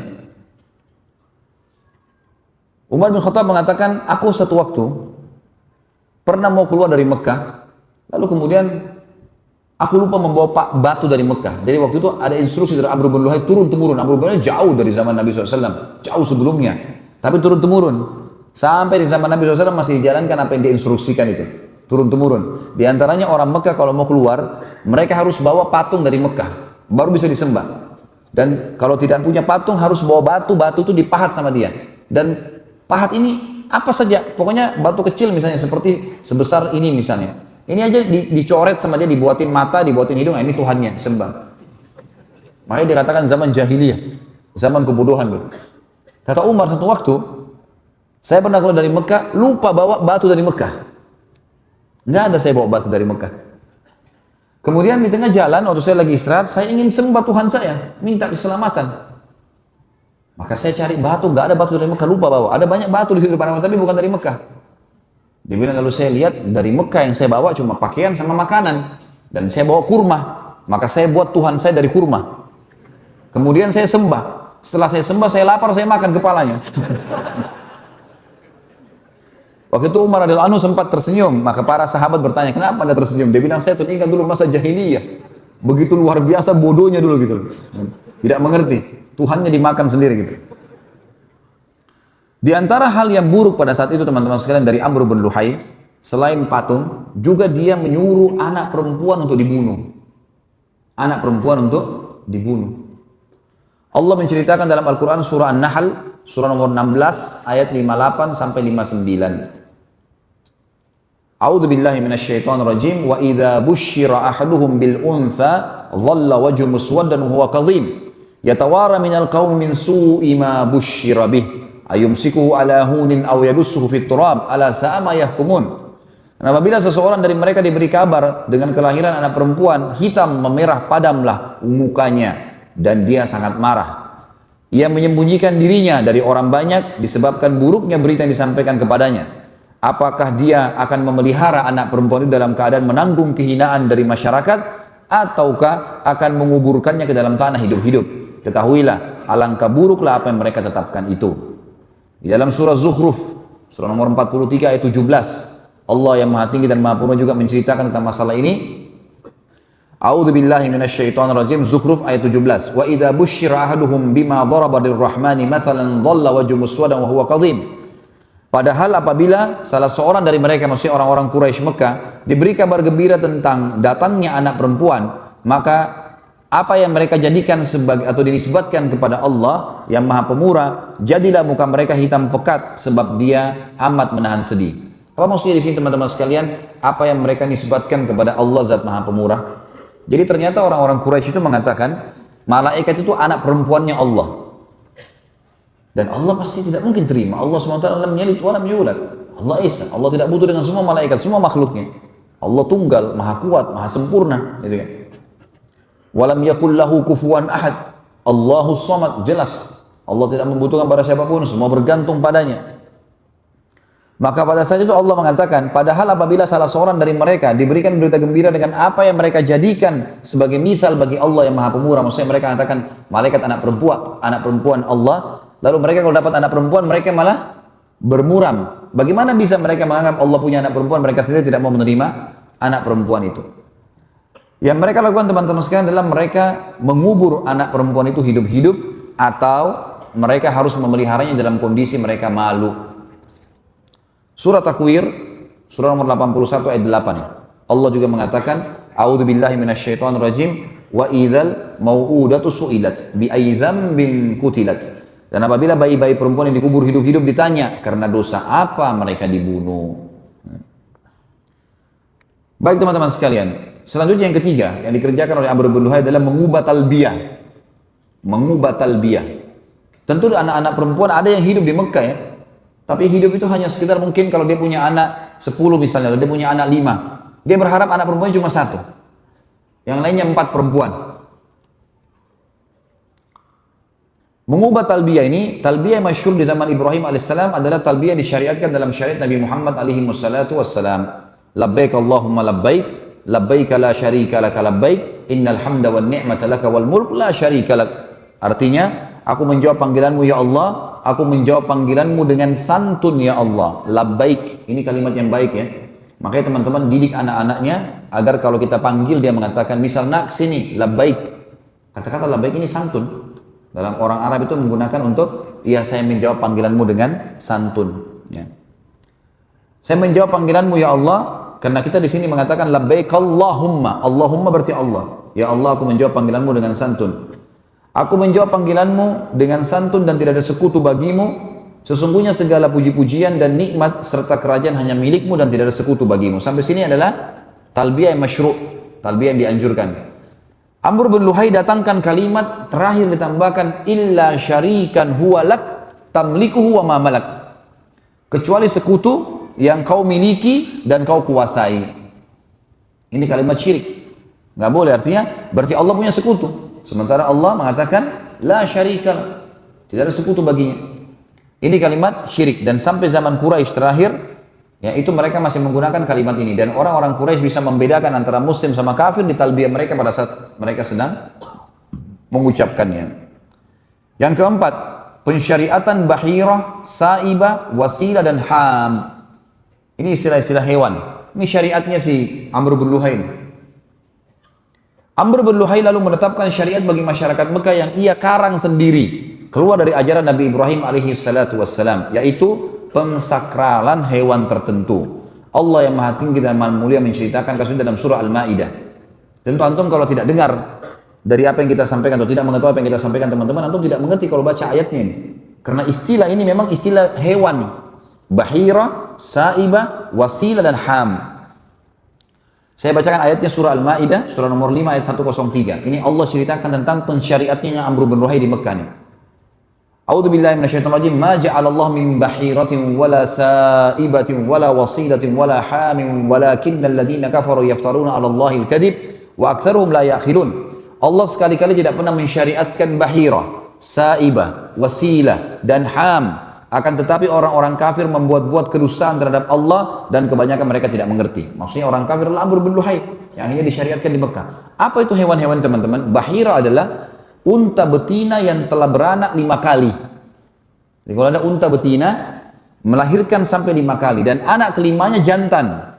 Lalu unta betina itu dibelah kupingnya, induk betina tadi yang sudah dapat 5 anak, anak kelimanya jantan, dilepaskan, tidak boleh tunggangi dan tidak boleh lagi diambil air susunya. Ngarang-ngarang, nggak ada hubungannya sama sekali. Unta melahirkan 5 anak, anak kelimanya jantan, apa hubungannya gitu? Kupingnya dipotong, tidak boleh lagi diganggu gugat. Itu namanya bahira. Allah mengatakan Allah tidak pernah sekali-kali mensyariatkan bahira. Nggak ada hubungannya. Kemudian dikatakan wasilah atau sa'ibah. Bahiratan wala sa'ibah. Sa'ibah adalah unta betina yang dibiarkan pergi kemana saja karena suatu nazar. Seperti jika seorang Arab jahiliyah akan melakukan sesuatu atau perjalanan yang berat, maka ia bernazar akan menjadikan untanya sa'ibah bila maksud atau perjalanannya berhasil dengan selamat. Jadi sa'ibah itu orang beli unta nih, orang jahiliyah beli unta, lalu dia bilang, kalau saya berhasil nanti, saya berhasil dalam perjalanan saya, atau menikah dengan fulana, atau saya berhasil usaha saya, ini nanti saya jadikan sa'ibah. Sa'ibah adalah unta yang dibiarin saja, nggak diganggu gugat. Kayak kalau kita diwakafin atau apa, pokoknya begitu. Tapi masalahnya, unta sa'ibah nggak boleh ada yang sentuh, gitu. Dibiarin aja. Nggak boleh tunggangi, nggak boleh ambil susunya, nggak boleh disembeli dan seterusnya. Yang ketiga, wasilah. Wasilah ini seekor domba betina melahirkan anak kembar yang terdiri dari jantan dan betina. Jadi domba betina punya anak kembar, jantan dan betina. Maka yang jantan disebut wasilah, tidak disembeli dan diserahkan kepada berhala. Ini suci. Kalau ada domba betina punya anak kembar, laki-laki dan perempuan, jantan dan betina, yang jantannya ini suci, harus diberikan kepada berhala. Cuma boleh disembeli untuk berhala. Yang terakhir ham adalah unta jantan yang tidak boleh diganggu gugat lagi karena berhasil membuntingkan unta betina 10 kali. Aneh betul ini syariatnya. Tapi begitulah syariat dia.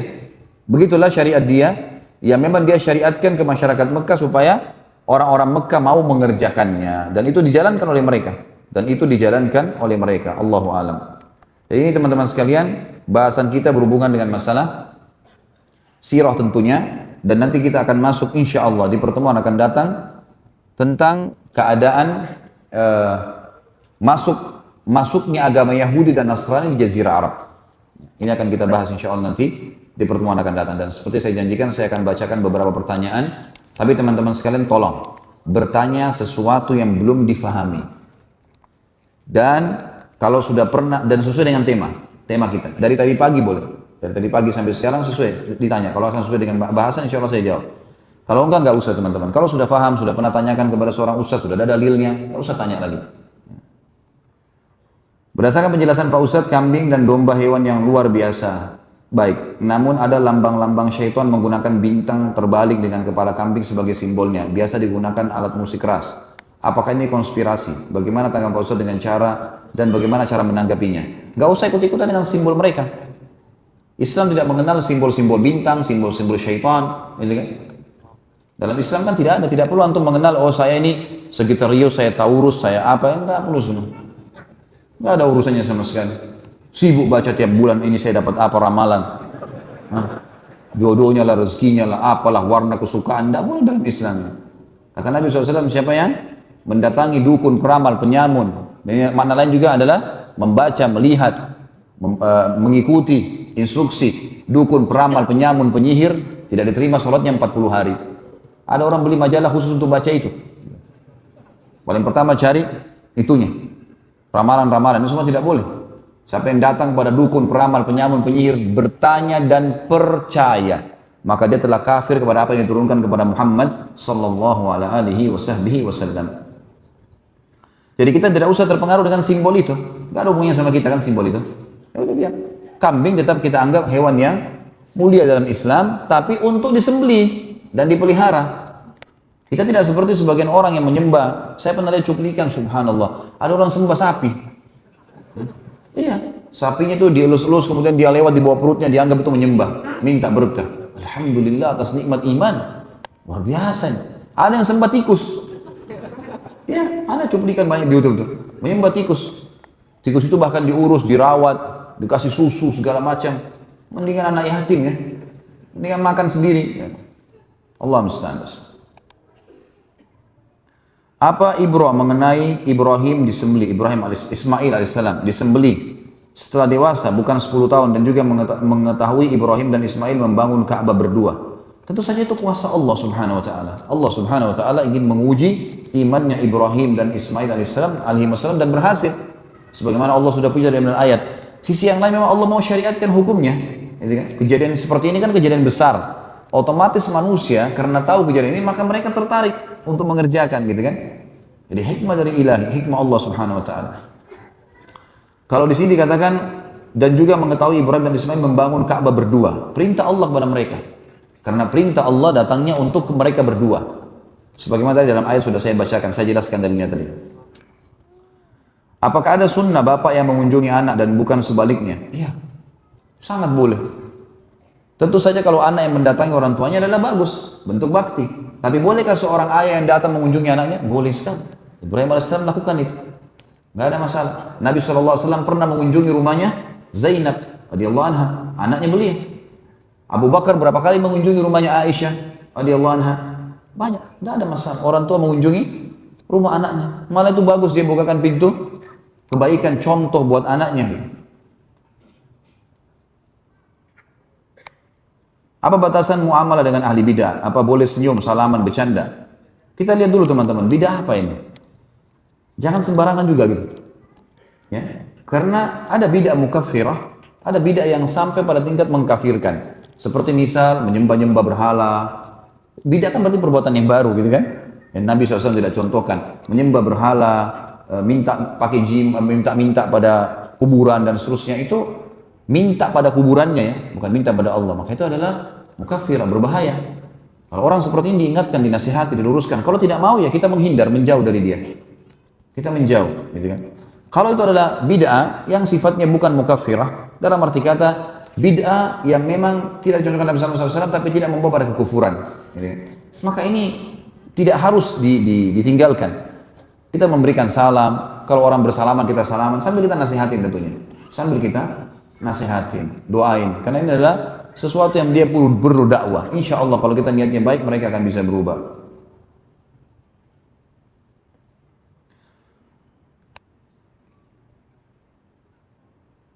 Ini apa hubungannya masalah pemerintahan? Nanti saya jawab insya Allah. Tanya kambing, makan kambing gitu.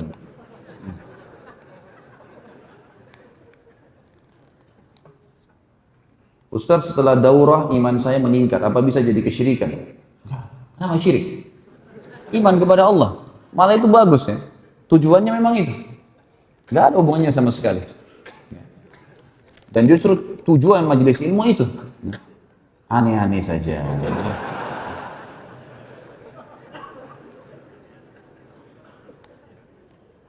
Kami adalah para pemuda yang baru berhijrah. Kami merubah penampilan kami dan mulai memelihara jenggot dan baru belajar tentang agama. Pertanyaan ini mewakili kami para pemuda yang hadir di sini.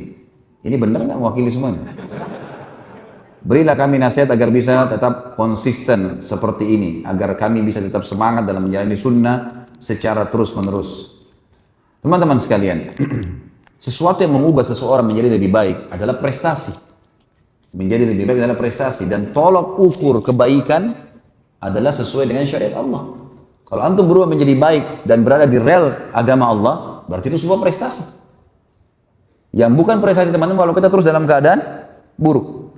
Saya berikan beberapa kaidah. Yang pertama, teman-teman sekalian, selalulah mendekatkan diri dengan Allah, bertakwa kepada Allah tentunya, dengan mengerjakan ibadah sambil menikmatinya. Kayak sholat, coba lebih tenang, konsentrasi, atur bacaannya, pilih surah-surah yang baik, dibaca dengan tartil, rukuk berikan haknya, sujud. Pada saat antara azan dan iqamah berdoa kepada Allah, hadirkan hati, puji sang pencipta Allah. Wahai Zat yang telah mengizinkan aku mengangkat kedua telapak tanganku, Zat yang melihatku, Zat yang mengizinkan darah mengalir di urat-urat sarafku, Zat yang telah menempelkan kulit di tulangku, yang menempelkan kulit di dagingku dan otot-ototku, serta yang melekatkan otot-ototku pada tulangku, yang mengisi tulang-tulangku dengan sumsum, yang mengizinkan aku mengucapkan kalimat-kalimat yang mulia ini. Aku memujimu sebagaimana kau layak dipuji sang penciptaku. Aku memujimu, aku membacakan salawat Nabi Muhammad SAW. Lalu kemudian kita masuk, ya Allah, sembuhkan penyakitku, mudahkan urusanku, istiqomahkan, dan seterusnya.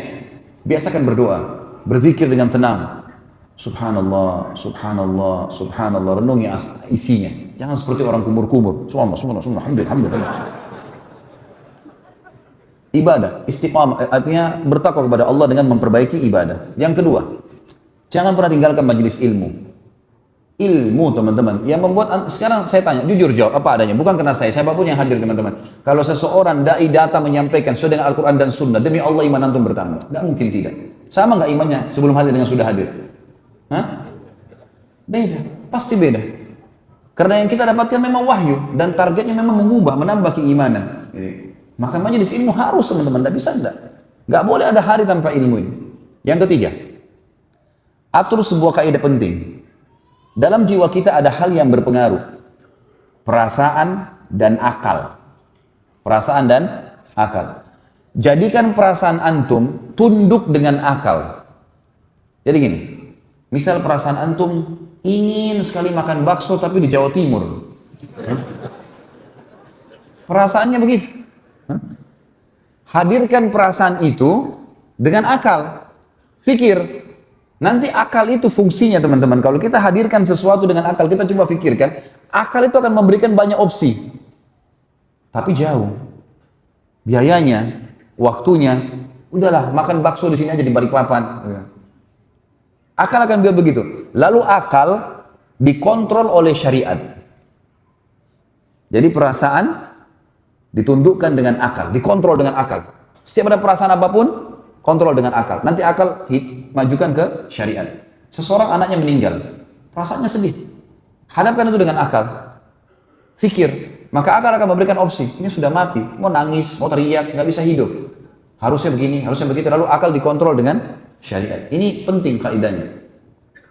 Ini teman-teman, kalau antum jadikan prinsip hidup, akan sangat memecahkan banyak masalah. Kadang-kadang kita terbawa perasaan mengalahkan akal, mengalahkan syariat. Kita kalau dipanggil berjihad misalnya, perasaan kita mengatakan, aduh malam, gelap, nanti gini, nanti begitu. Akal. Tapi ini peluang, kapan lagi bisa terulang? Akal akan memberikan opsi. Hubungkan dengan syariat. Oh kalau saya mati, saya akan masuk surga tanpa hisab. Dan akan aman semua. Yang keempat, bentuk komunitas. Komunitas. Harus bersama dengan teman-teman yang sama. Kita kalau berteman dengan orang yang azan ke masjid, kita akan selalu ke masjid kan? Kalau antum mau berprestasi teman-teman, berteman dengan orang-orang prestasi. Kita kalau berteman, misal contoh urusan dunia, dengan pengusaha. 10 orang semua teman kita, pengusaha. Kita sedikit banyaknya kan terpengaruh dengan mereka.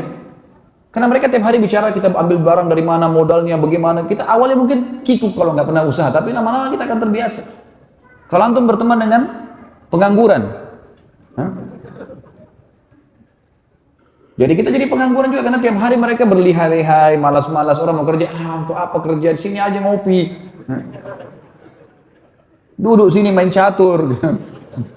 Apa manfaatnya main catur? Oh, jadi ahli perang. Memangnya kuda di medan perang bisa jalan L? Dari mana itu? Ngarang-ngarang.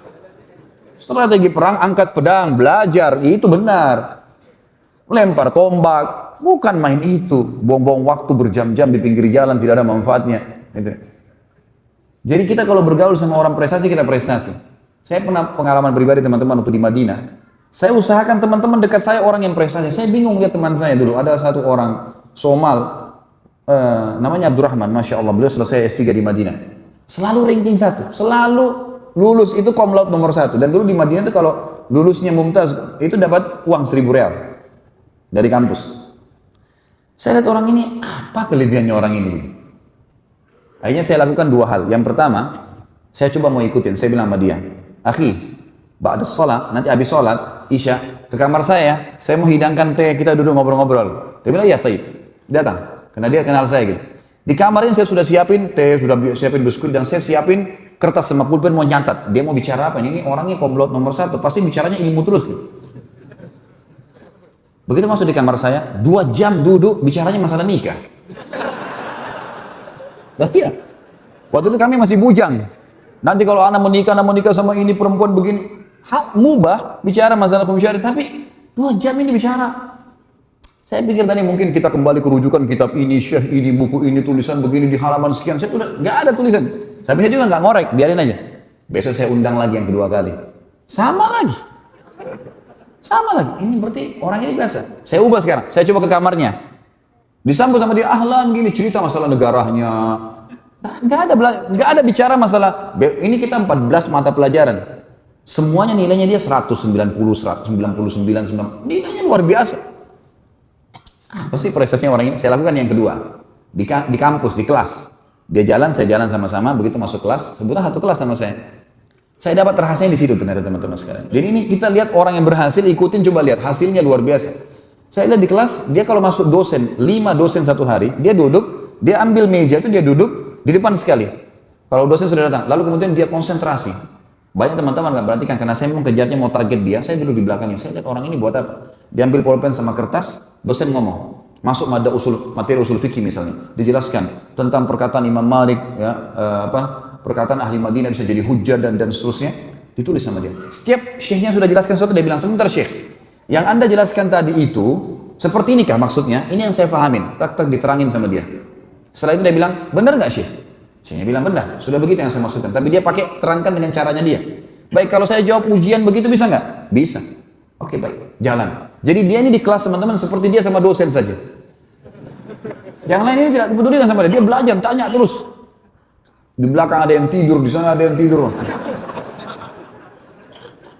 Dan subhanallah, karena dia buat itu, jadi dia tulis di bukunya seperti apa yang dia fahamin dan dosen sudah ACC kan. Itu subhanallah, hari ujian, buku tulisnya difotokopi sama orang-orang. Semua mahasiswa banyak yang fotokopi dibaca bukunya. Saya jadi berpikir, berapa banyak pahalanya ini orang ini. Karena bukunya ditulis kan tebal, banyak tulisan dan 14 mata pelajaran, hampir semua ditulis. Kemudian saya lihat, oh ini pahalanya besar sekali, sampai bukunya itu ditaruh di tempat fotokopian, orang tinggal tanya, buku tulisnya Abdurrahman. Nah, orang fotokopian sudah tahu. Ayo. Saya coba buat sama, saya coba ikutin. Saya coba ikutin orang ini. Begitu masuk kelas, dia di sana, saya di sini. Dia bertanya, saya bertanya. Apa yang dia buat, saya buat, ciplak saja. Tapi emang bertanya yang tidak paham ya. Bentar syekh, gini syekh, dialog.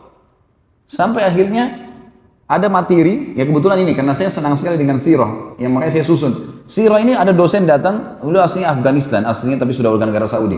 Beliau memang ketua waktu itu ketua bidang sejarah di kampus, di fakultas saya gitu, fakultas dakwah. Beliau bilang tulis semuanya, tulis. Jadi saya tulis. Apa yang saya tulis? Awalnya teman-teman sekalian saya kegugupan juga nulis. Jadi kadang-kadang masih berantakan. Sampai mungkin 3 bulan lah saya adaptasi. 3 bulan itu, alhamdulillah setelah 3 bulan saya bisa nulis. Ayatnya pakai tinta warna merah, tulisan umumnya pakai warna hitam. Gitu kan? Sudah rapi. Sampai waktu dosen itu mau ujian, dia bilang, karena dia datang cuma ngobrol aja masalah sejarah. Dia bilang sama teman-teman di kelas, kampus, siapa yang nulis materi saya selama 1 periode ini? Semua angkat tangan, saya juga termasuk teman-teman angkat tangan. Kemudian dibawa sama dia di rumahnya, lalu dia kembali. Lalu dia bilang, subhanallah kalimatnya dia bilang, yang bisa saya referensikan ini, punyanya Basalamah nih, buku tulis. Padahal itu waktu itu ada bukunya si Abdurrahman. Gitu kan. Direferensikan untuk difotokopi, fotokopi untuk dibaca gitu. Waktu hari ujian, itu buku saya sama bukunya Abdurrahman, dua-duanya sama-sama. Difotokopi orang-orang. Gitu kan. Dan pada saat lulus, nilainya sama nilai saya tidak jauh. Sama-sama, betul dia misalnya lebih tinggi dari saya, Masya Allah, tapi sama-sama dapat 1.000 real. Sama-sama lulus dengan mumtaz, gitu kan. Oh ternyata caranya cuma dekatin orang prestasi. Kita dekatin pengangguran jadi pengangguran. Gitu kan. Saya di Jakarta berteman sama, saya kalau ketemu orang ini prestasi nggak dia? Gitu. Saya ngobrol sama dia, ada manfaatnya nggak? Mungkin urusan pendidikan anak kah, usaha kah, masalah keimanan kah? Kalau duduk ngobrol kosong untuk apa? Apa manfaatnya? Harus seorang mukmin punya nilai, detik hidupnya mahal gitu. Jadi antum harus bentuk komunitas. Kalau satu orang jalan dengan baju koko, sendiri dengan kopi, ya dia masih malu. Tapi kalau dia jalan dengan 5 orang sama-sama semua penampilannya. Seorang akhwat jalan pakai jilbab besar atau pakai cadar sendirian, masih malu. Tapi kalau 5-10 orang yang jalan, beda kan? Maka komunitas itu penting sekali.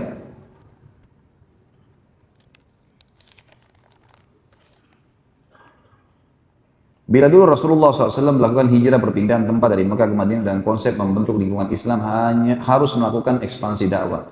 Apa kita sekarang meniru apa yang dicontohkan Rasulullah SAW, mau bimbingan aplikatifnya di zaman kita sekarang? Karena banyak fitnah akhir zaman dan media merusak pemikiran umat Islam.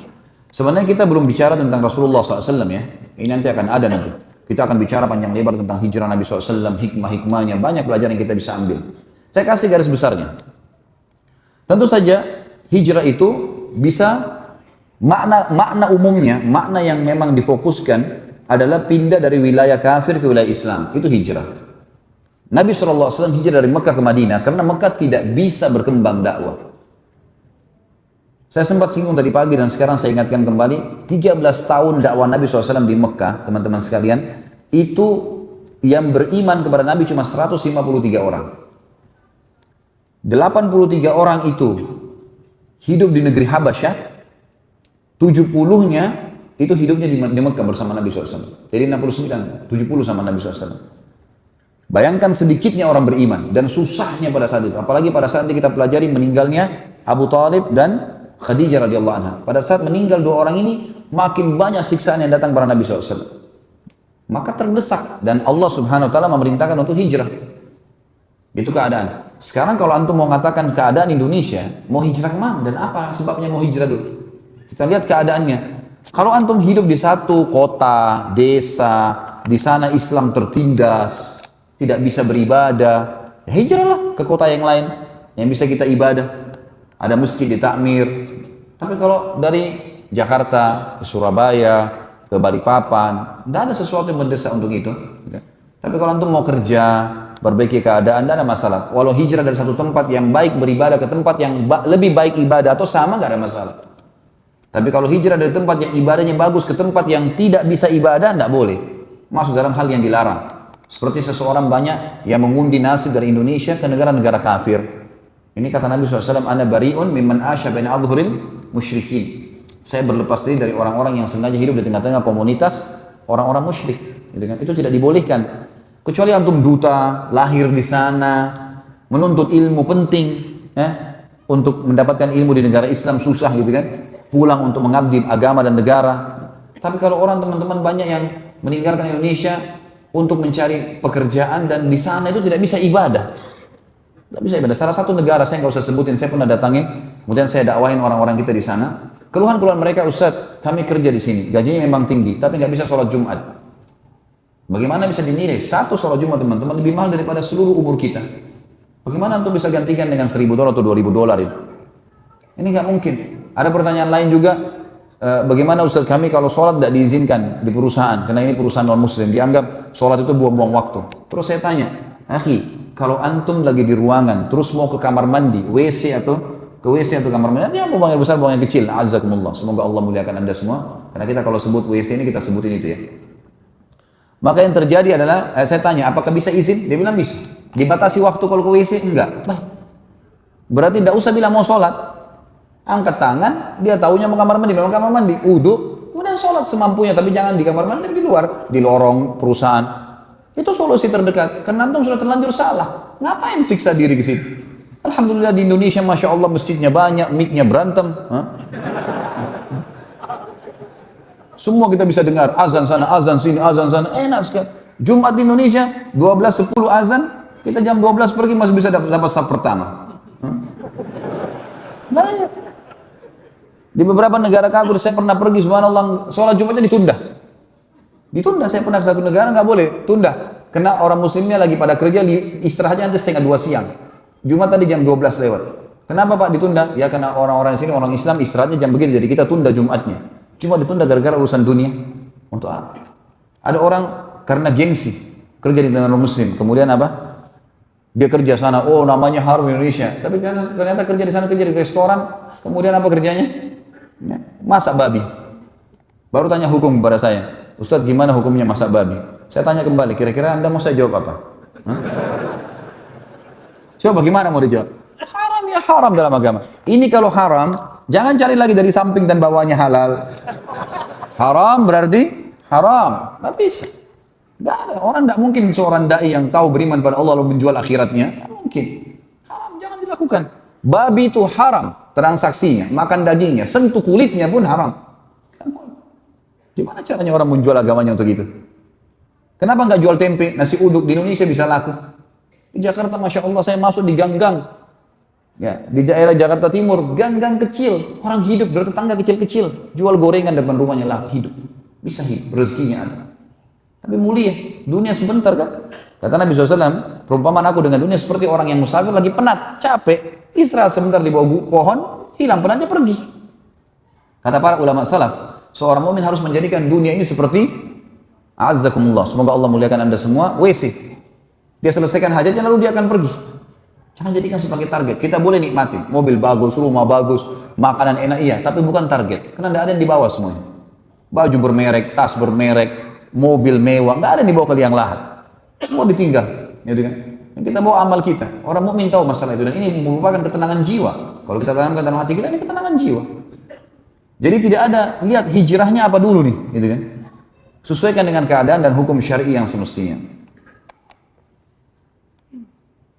Setelah mendengar penjelasan Ustadz, kami menjadi faham mana yang benar dan salah. Semoga saja Allah mengikhlaskan dan itu memang benar sesuai dengan yang Allah inginkan. Pertanyaan, pada peristiwa penyembelihan dijelaskan bahwa umur Ismail AS 40 tahun. Berdasarkan firman Allah, Allah memerintahkan Ibrahim menyembelih anaknya.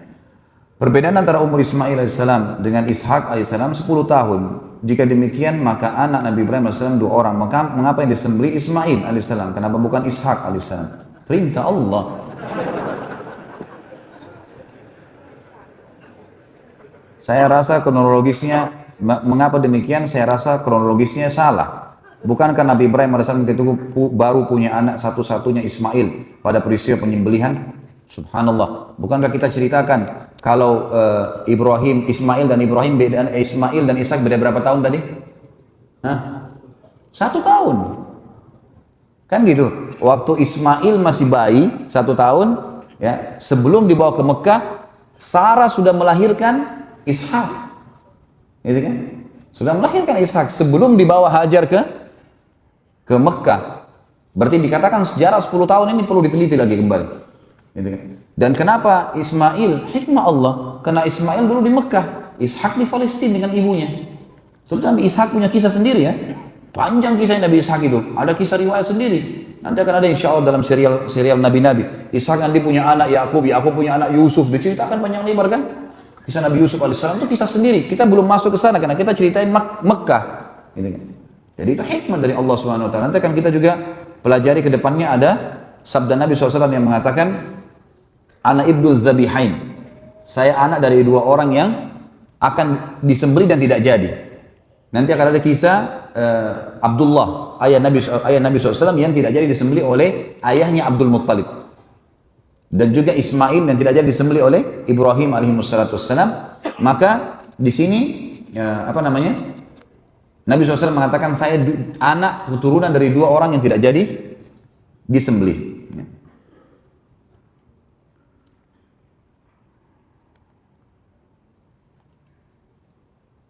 Saya mau tanya, saya pernah mendengar, ini sebenarnya di luar tema, ya. Saya pernah mendengar kajian sunnah di YouTube. Ustaz tersebut menyatakan bahwa orang yang mengaku keturunan Rasulullah SAW di Indonesia nasabnya terputus dari Ali Al-Muhajir, Ahmad bin Isa Rumi. Apakah benar demikian Ustaz? Saya telusuri di internet, Ali Al-Munajir adalah keturunan Husain radhiyallahu anhu. Dan siapa sebenarnya Ali Al-Muhajir itu? Mohon penjelasannya. Allahu alam, saya tidak ada ilmu di situ.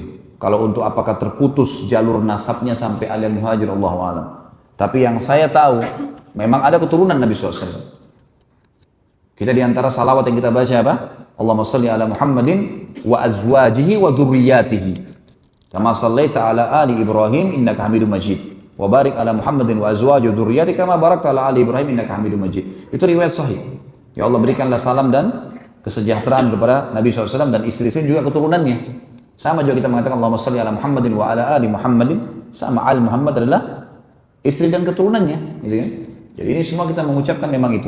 Tapi masalah kasus di Indonesia terputus, saya tidak pernah tahu itu. Allahu alam, saya tidak masuk ke alam itu. Tapi yang saya tahu bahwasanya ada beberapa teman-teman dari Saudi pernah datang dan mereka menelusurin, memastikan jalur-jalur nasab mereka di beberapa orang-orang di Indonesia. Ya, Allahu alam, yang jelas saya tidak tahu pastinya ya. Cuma keturunan Nabi SAW ada.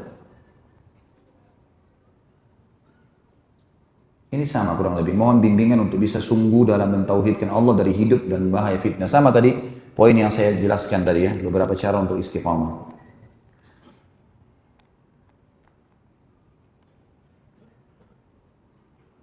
Baik, sesuai dengan tema dulu ikhwan ya.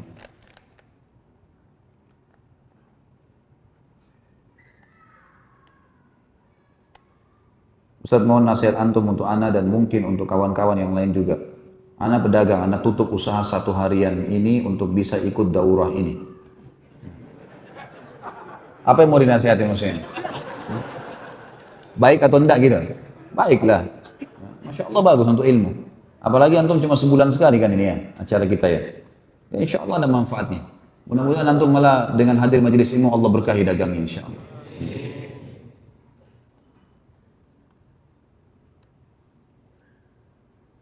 Ini juga masalah keluarga. Tidak usah bawa masalah cerai, masalah nikah. Hah?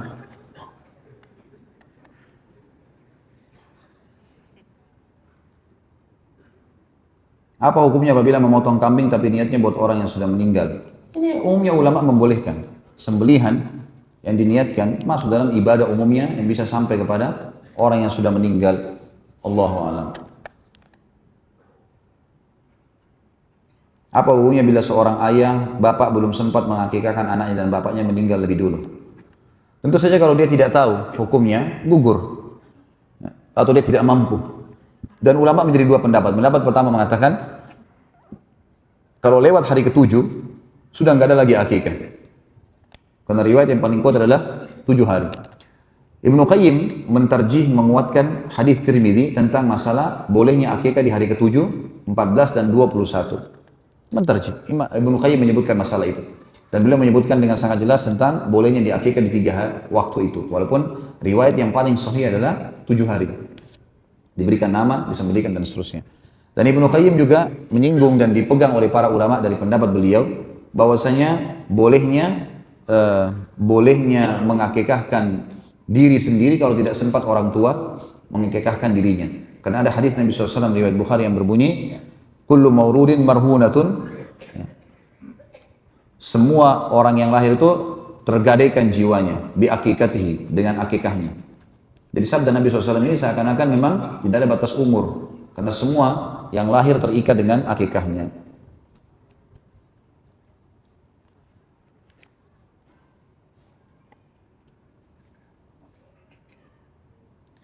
Dulu waktu kecil hampir selalu dengar nama Siti, seperti Siti Fatimah, Siti Aisyah, Siti Khadijah, Siti Hajar, Siti Sarah. Sedangkan setelah mendengar beberapa kajian Ustaz sangat Ustaz tidak sekalipun mengucapkan Siti pada Aisyah dan Fatimah. Sebenarnya apa yang dimaksud dengan Siti? Saya juga tidak tahu. Kenapa harus ada Sitinya? Mana dalilnya ada Siti ini? Yang saya tahu cuma ada di kita ya, mungkin di Asia Tenggara, mungkin di Indonesia, di Malaysia. Saya tahu juga Malaysia, jangan bawa-bawa negara orang lah. Di Indonesia, setahu saya tidak di kita yang pakai Siti-Siti itu, tapi tidak pernah ada. Antum pernah dengar riwayat ada Siti Aisyah, Siti? Tidak pernah Khadijah kan gitu. Allah alam apakah niatnya penghormatan atau tidak, tapi semua Aisyah, Khadijah, Fatimah radhiyallahu anhunna ajma'in ini adalah orang-orang mulia. Sunnahnya kita mengucapkan radhiyallahu anhum kalau laki-laki dan anhunna kalau perempuan. Mengapa Hajar Aswad diturunkan? Apa fungsinya bagi umat Islam? Apakah ada riwayatnya? Jangan masuk kepada hak kausalitasnya Allah. Kenapa Allah turunkan Hajar Aswad? Kenapa Ka'bah tempatnya di Mekah? Kenapa harus rumah? Kan banyak kan? Kalau mau ditelusuri banyak itu. Kenapa Allah buat padang pasir? Kenapa ada lautan? Hah? Kenapa turun hujan? Kenapa harus ada matahari? Kenapa ada malam dan siang? Ini bukan alam kita teman-teman. Antum lahir tinggal nikmati. Nah, banyak protes. Kenapa ini? Kenapa itu? Tinggal lapar, makan. Enak sekali. Haus, minum. Nanti patut meninggal masuk surga. Tanya ini, tanya itu, tanya macam-macam. Cerewet.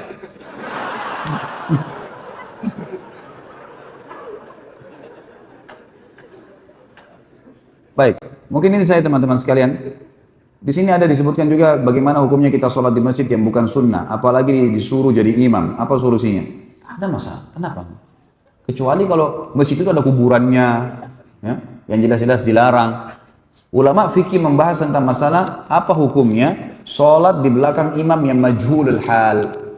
Majhulul hal ini antum nggak tahu siapa orang ini imamnya, tapi antum masuk masjid sudah sholat dia, sah sholatnya, karena kita tidak tahu. Tapi kalau antum tahu jelas orang ini orang berbuat kemusyrikan, orang ini melakukan hal-hal yang memang jauh dari agama, kalau majhul hal itu bisa saja dia ahli maksiat atau orang fasik atau masih ada pelanggaran agama, ya insya Allah pelanggaran agama itu masih bukan hal yang membawa pada kekufuran, gitu kan? Kalau antum dapat sebuah tempat yang alhamdulillah antum bisa lebih tenang, masjidnya sesuai dengan sunnah, alhamdulillah. Apalagi kalau antum disuruh jadi imam itu positif, tunjukkan imam. Lakukan seluruh sunnah-sunnah Nabi SAW dengan suara yang bagus, dengan sholat yang benar. Zikir habis sholat pun itu bukan menghilangkan suara ya. Zikir habis sholat itu boleh mengeraskan suara, tapi secara individual, gitu kan? Sesuai dengan riwayat Ibnu Umar radhiyallahu anhu yang mengatakan, aku mengetahui dalam riwayat Bukhari, aku mengetahui kalau sholat sudah selesai di masjid di zaman Nabi SAW, kalau aku mendengarkan suara zikir mereka, gitu kan? Kata Syekh Utsaimin rahimahullah, kita harus meluruskan pemahaman sebagian ikhwah atau sebagian thalabul ilm yang mereka menganggap habis sholat tidak ada suara sama sekali. Dan mereka harus kembali kepada riwayat Ibnu Umar. Jadi kita harus kembali, tapi memang tidak dilakukan secara rame-rame. Imamnya baca sendiri, mungkin dia mau baca ayat kursi, sana mau baca al-ikhlas, sana mau baca subhanallah. Berikan kebebasan orang untuk melakukannya. Allahu a'lam. Mungkin seperti itu teman-teman sekalian. Insyaallah masih ada pertemuan sekali lagi besok subuh. Semoga saja apa yang kita bahas pada hari ini bermanfaat buat kita semua dan dijadikan sebagai tambahan amal kita pada hari kiamat. Semoga semua amal yang pernah kita kerjakan diterima oleh Sang Pencipta Allah. Semua dosa-dosa yang pernah kita kerjakan diganti dengan kemahamurahannya menjadi pahala, dan semoga saja sisa umur kita diisi keberkahan, panjangan umur, berkah di harta, di keluarga, di ilmu, dan puncaknya nikmat Allah pada kita. Insya Allah kita dimasukkan ke surga Firdaus tanpa hisab. Dan selalu kita doakan saudara kita di Palestina, di Syria, di Yaman, di Irak, di Myanmar, di Ahsa, dimanapun mereka berada yang sedang tertindas. Semoga Allah ikhlaskan niat mereka, terima para syuhada mereka, muliakan Islam di tangan mereka, dan juga semoga Allah partisipasikan kita bersama mereka di pahala, baik dengan doa, dengan harta, juga dengan jiwa kita. Dan semoga Allah dengan kemahamurahnya menyatukan kita semua di surga Firdaus tanpa hisab, sebagaimana Ia satukan kita di majlis ilmu yang mulia ini. Kalau ada benar dari Allah, kalau ada salah dari saya mohon dimaafkan. Subhanakallahumma wa bihamdika, asyhadu an la ilaha illallah, astaghfirullah wa atubu ilaik. Wassalamualaikum warahmatullahi wabarakatuh.